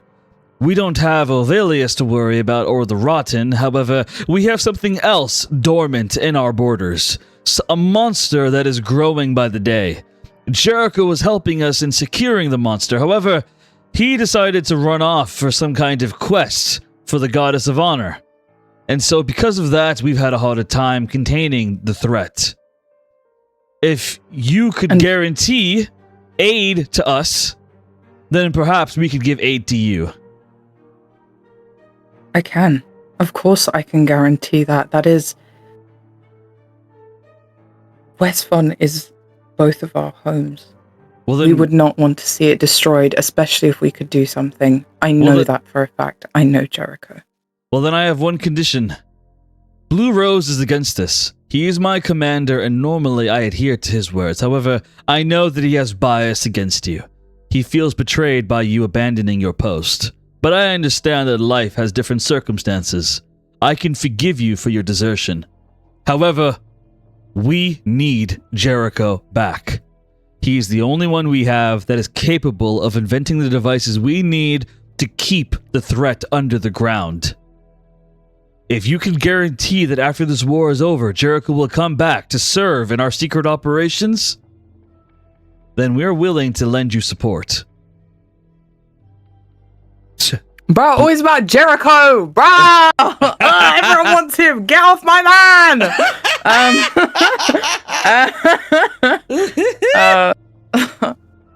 Fuck's sake. Lyra would look at him and say,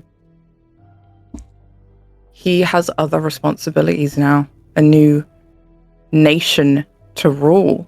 It is not whether he will not come back, it's whether he will stay. I want him, and I know he will help Westfon any way he can. But it is more than just about this. I He has see. other responsibilities now. And I hope that you do not hold that against him. I see. Allow me to think. I need to figure out what you can offer us to make this deal worth it. Darian speaks up. I understand. With all due respect, Father, Gwendolyn is a part of them. I owe her my life. She protected me. And she is by far the most beautiful and kind woman I've ever met in my life. I would feel disgraced if we couldn't help her. Who knows, maybe if I could help her in the field of battle, she'll change her mind about my proposal. Maybe she'll want to marry me. This is an opportunity, Father. An opportunity for me to find the queen that I need. Please, we have to help them. Calm down, Darian. I will not make decisions based off your desires. Arius scoffs. I swear, that Wonder Woman. One look at her and she's become the only woman you ever think about. You know there's other women in the world, right? Shut up, Arius. Not all of us can hit on Sorry. He says, not all of us can hit on winter nights.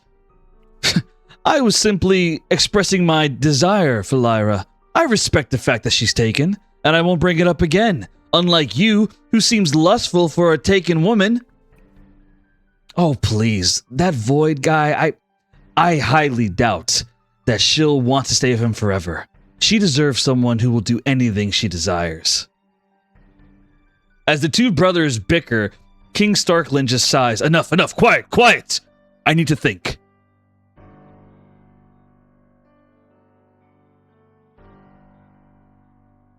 Let me think.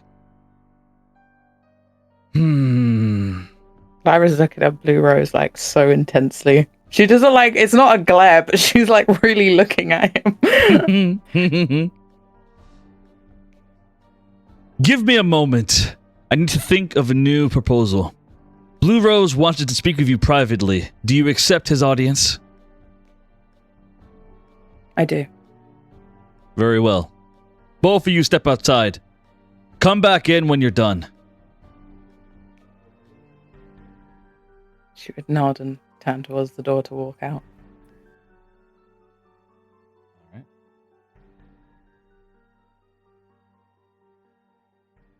We're gonna pretend you two are outside right now. Okay. So you two are outside right now as snow barrels around. You see the beautiful snow atmosphere. And as you look outside, Blue Rose stands beside you. And he looks at the sun. The sun is setting. It's beautiful, isn't it? It is. It's a beautiful sight. A sight that you abandoned. Blue. Commander. You don't get to call me that anymore. Blue. I know. I know that I didn't leave in the right way. I know that I walked away without giving you the respect that you deserve. And I'm sorry for that.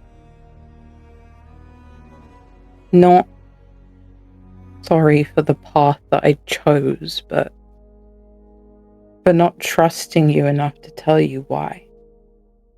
You don't regret becoming a slave?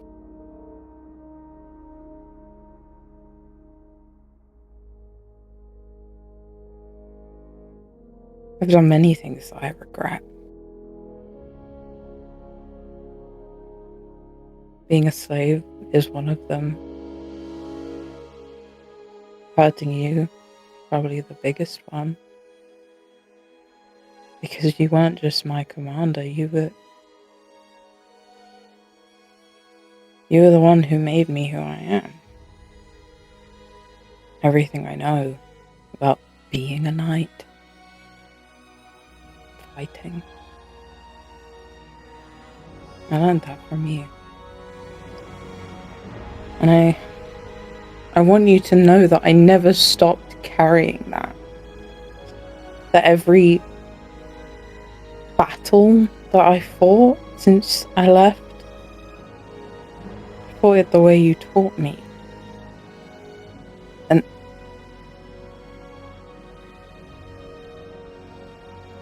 And this new threat, this enemy, this thing that is coming is bigger than anything that you've ever trained me for. And if Avelia succeeds in changing the world, there won't be anything left to protect. And if I fail, everything you taught me dies with me. And I'm not asking you to trust me after. No, I am.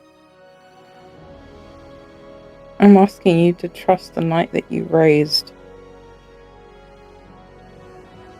Please.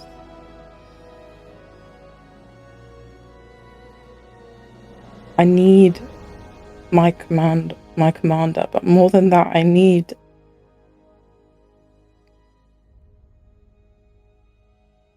You need what? my dad. His eyes widen as he looks at you. What did you call me?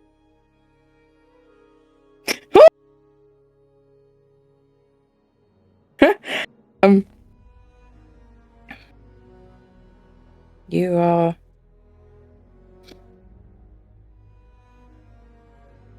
a father to me.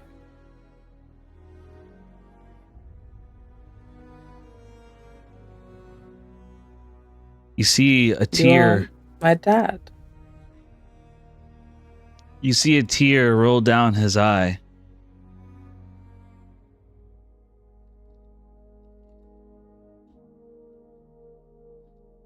And as he looks at you with a tear rolling down his eye, he gazes at you, and then he looks back at the sunset. All this time that you've been gone, Lyra, I was filled with so much anger. I was furious with you. I've been furious with you. I wanted to capture you myself, to have you court-martialed for desertion. I wanted to yell at you and tell you how much I hate you. Tell you how much it hurt me when you ran away. To tell you that you were an idiot. To tell you that you deserved to get captured. That you deserved to become a slave. That you deserved to get treated the way you did in the Republic. I wanted to tell you that I hope you suffered. That I hope you felt paid for what you did. And the truth is, I only felt that way because I was too scared of accepting the fact that I was worried about you, that I wanted you to be okay. It was easier to hate you than to realize that I loved you as my daughter. I've never had a family. I never had a wife. I never had children. I have spent my life to serving my country. And you were the closest thing I ever had to a legacy. And when I look at you, I feel my hatred going away, and I'm just left with fucking grief. Grief at the fact that I let you get away. You may not regret the way your life is gone, but I do. You were enslaved, Lyra. You were abused. And I should have stopped it. I was supposed to protect you. I took you in. I raised you. I made you into the warrior that you were. And I'd let you get away. I failed you, Lyra. I don't hate you. I hate myself. Tears are rolling down his eyes as he looks at you. And I made a... You'd also be teary-eyed. I made a portrait of you two. I'm going to post it in Keynotes. Oh, what have you made, Cap? I'm gonna have a look. Oh, that's so cute. That's so cute. Yeah, she looks over. She says, I love you too. Fair warning, Larry, your mic's a little low. How's that? Yeah, it's a little low. I bring it closer. She would say, is it better if I'm closer? Yeah, it's a lot better. Okay. All right. Cool. Yeah, she would look at Blue Rose. She would be getting emotional. She'd get teary-eyed. And when he starts crying, she would start crying. And she would say, I love you too. And you trained me and took me in, and that is why I survived that. I lived because of you. In spite of how you felt of me. I don't care if you hated me. I'd hate me too. I could never...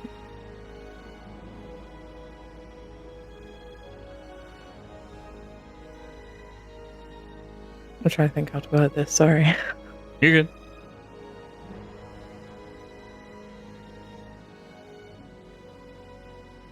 Take your time.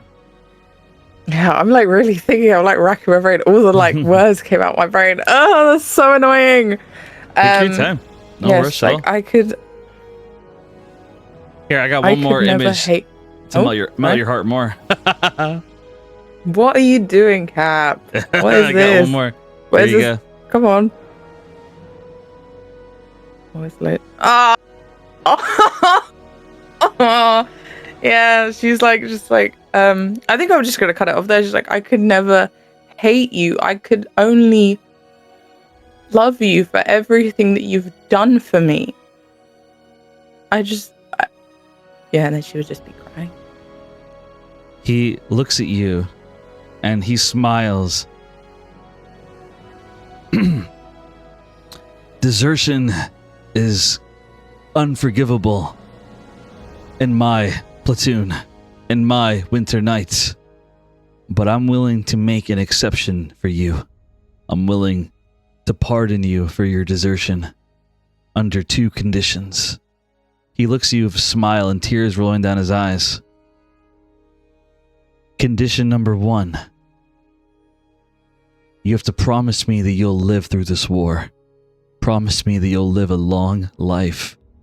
And that you won't make the mistake that I made. Be a warrior, be a hero, but have a family. Make a legacy. And condition number 2. When the day comes that you marry this Jericho fellow, I want to be the one to walk you down the aisle.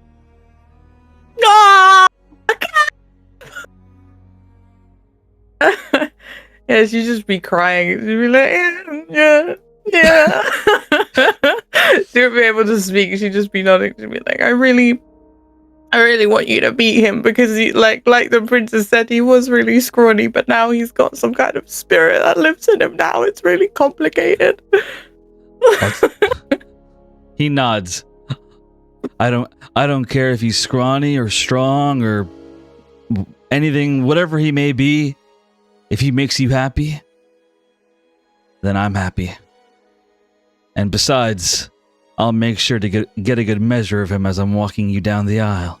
He says with a smile at you. I think she like stops crying for a bit and she looks up at him, like her face turns a bit serious. She's like, if he doesn't cry, then you can kill him. No. He nods and he says, yeah, she hugs him. I think she would just be like, yeah, I think it would be a very awkward way she would hug him. She would just feel really weird hugging him, but she would try and hug him.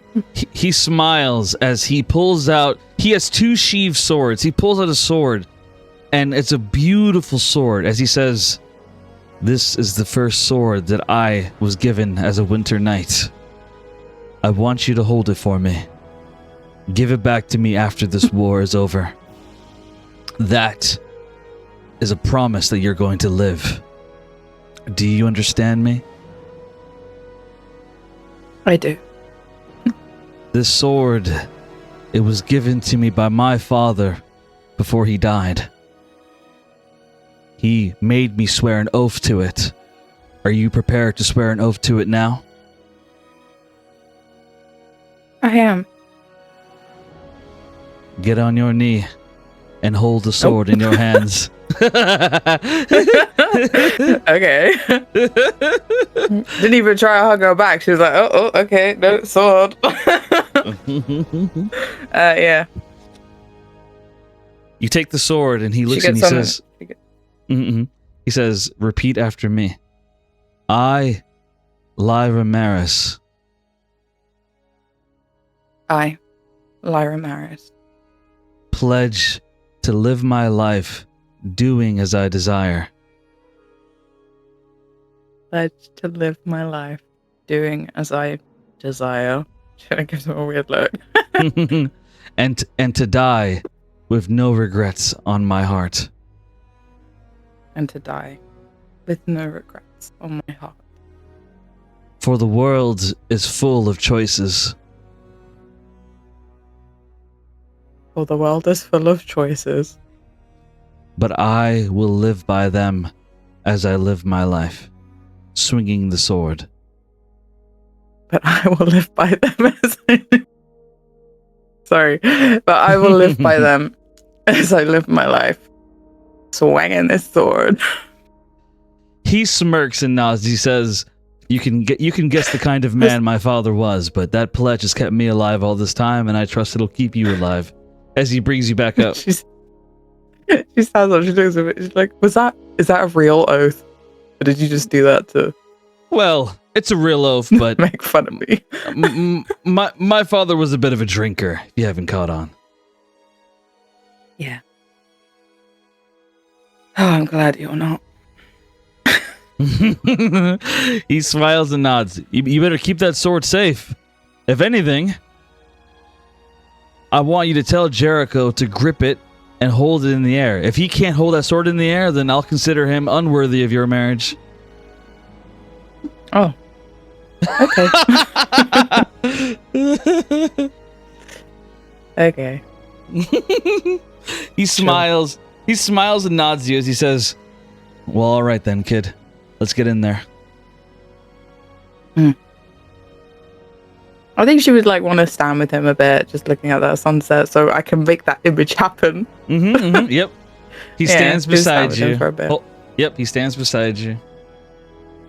I'm gonna post one image in general that I found funny. I'm not gonna put it on the stream, but I found this one funny because I told them to like stand next to each other, and GPT made it romantic. Look at this.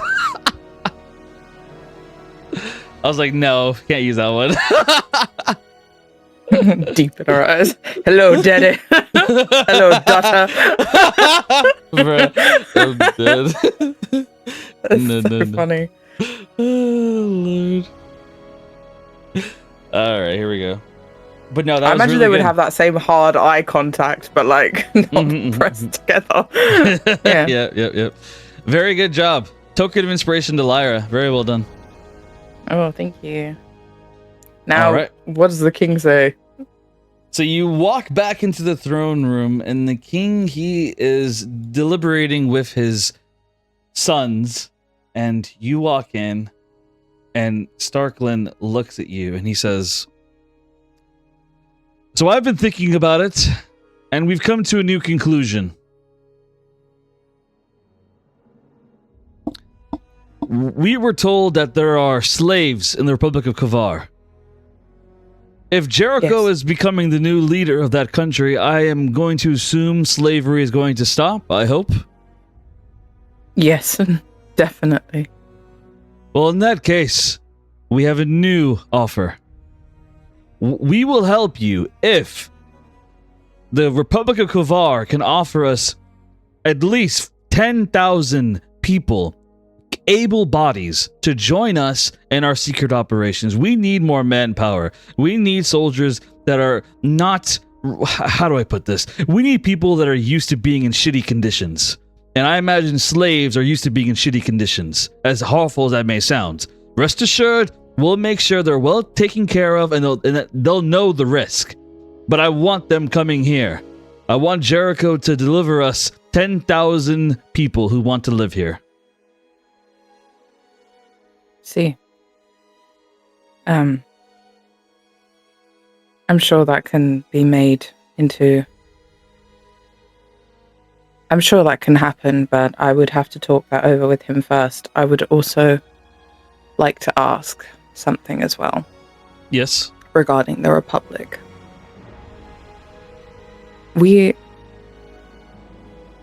Jericho, as you said, is an inventor.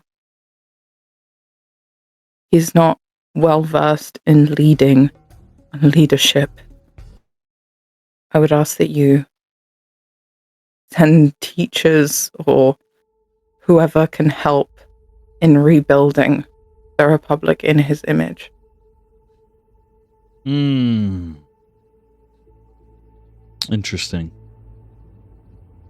An alliance between Westvon and the Republic. What if... I would ask that you consider this.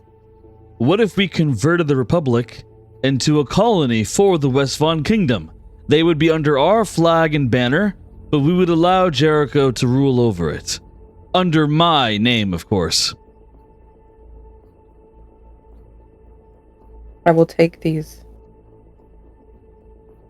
terms to him, but I would very much like that. However, I will not speak for the Pharaoh. Very well. All that being said, in a measure of good faith, I do believe in protecting the world. Our land is a delicate one, and I do not wish for our children to suffer because of me not giving aid when I could. So I'm going to give 10,000 of our soldiers over in support to you. 10,000 Westvon soldiers will be at your command, and to top it off, I will also supply you with a special forces team of 7 winter knights, all of which will order your commands. I'm giving you a sending stone now, which will connect you with the leader of the special forces team. That leader will also be in contact with the 10,000 soldiers that are on their way to the Abyss. They will all serve under your command. However, I will warn you.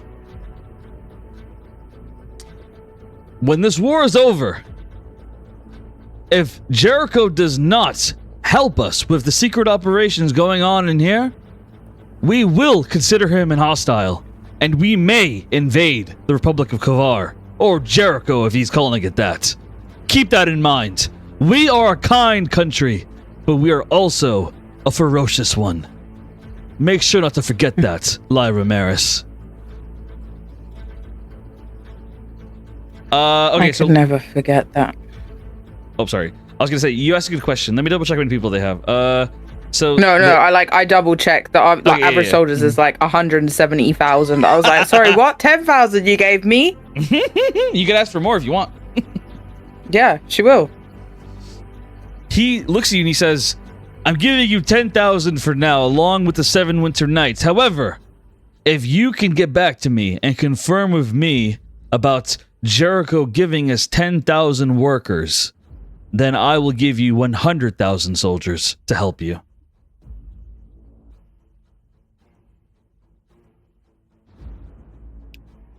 Understood. And, also, my son has demanded I make this offer, which I'm going to begrudgingly. Also, if you are willing to marry my son Arius, we will give you 160,000 soldiers. If Gwendolyn Wonder is willing to marry Darian, we are willing to give you 160,000 soldiers. If either one of you is willing to marry one of my sons, then we will commit 160,000 to you. If Jericho can offer 10,000 workers to us, then 100,000 soldiers. When it comes to our special units, I'll have to confer with my council to make sure we can afford to hand them over. But I believe we can offer some of them, along with our beast tamers, magical warriors, our hybrids, and other guilds as well. We'll have to discuss it over time. You can use the Sending Stone to speak to me or the commander of the Winter Knights. I see.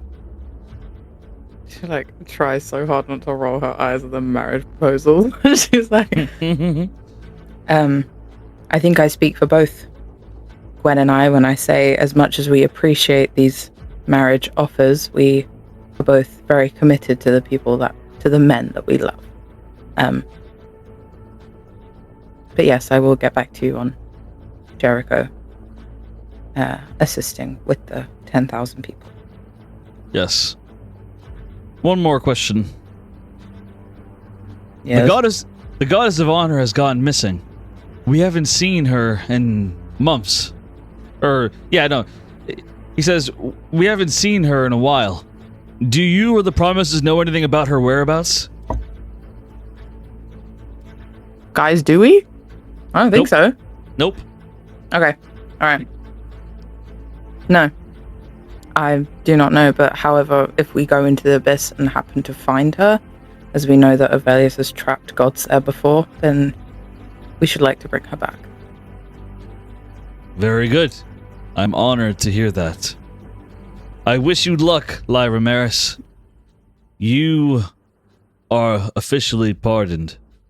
And I also would like to inform you that your mother, the one who's in a coma, we are caring for her inside of this castle.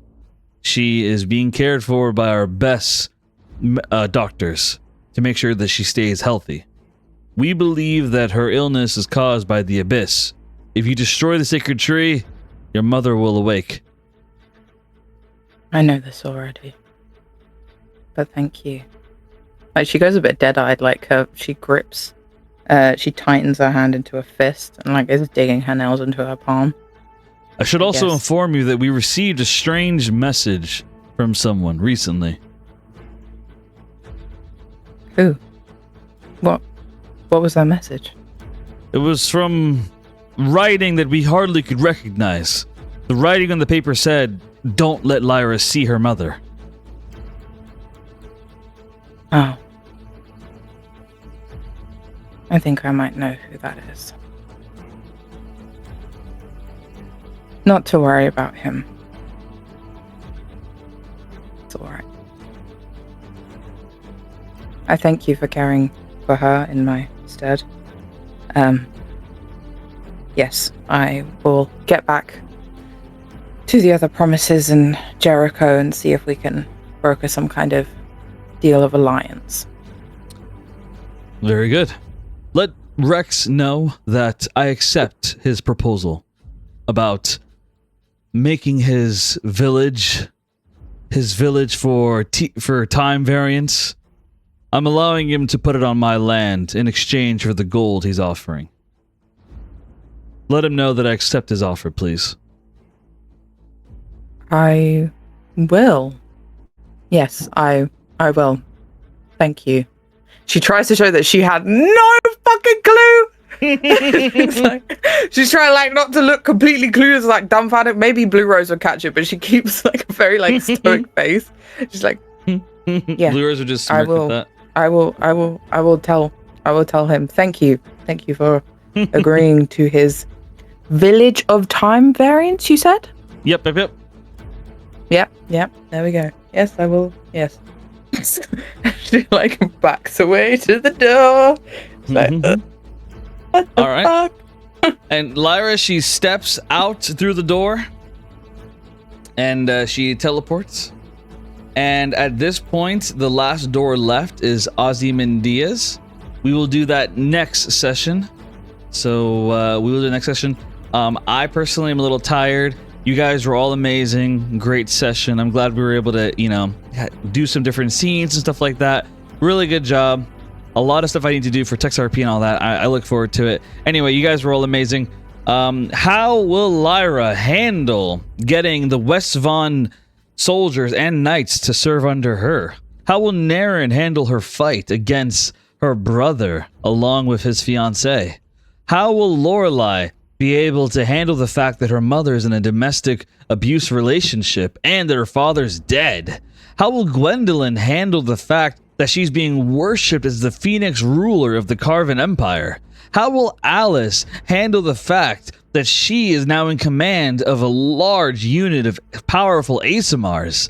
How will our players handle all of this? How will Caliph handle the fact that dragons are potentially going to burn down Jericho's home? Will Caliph try to stop it? So much going on for our players, and we'll find out what happens next session in the Promises of Pandora. That is the end of session 51, and we'll see you next week for another chapter of the Chronicles of Dolores. See you guys there. Bye-bye. Bye-bye.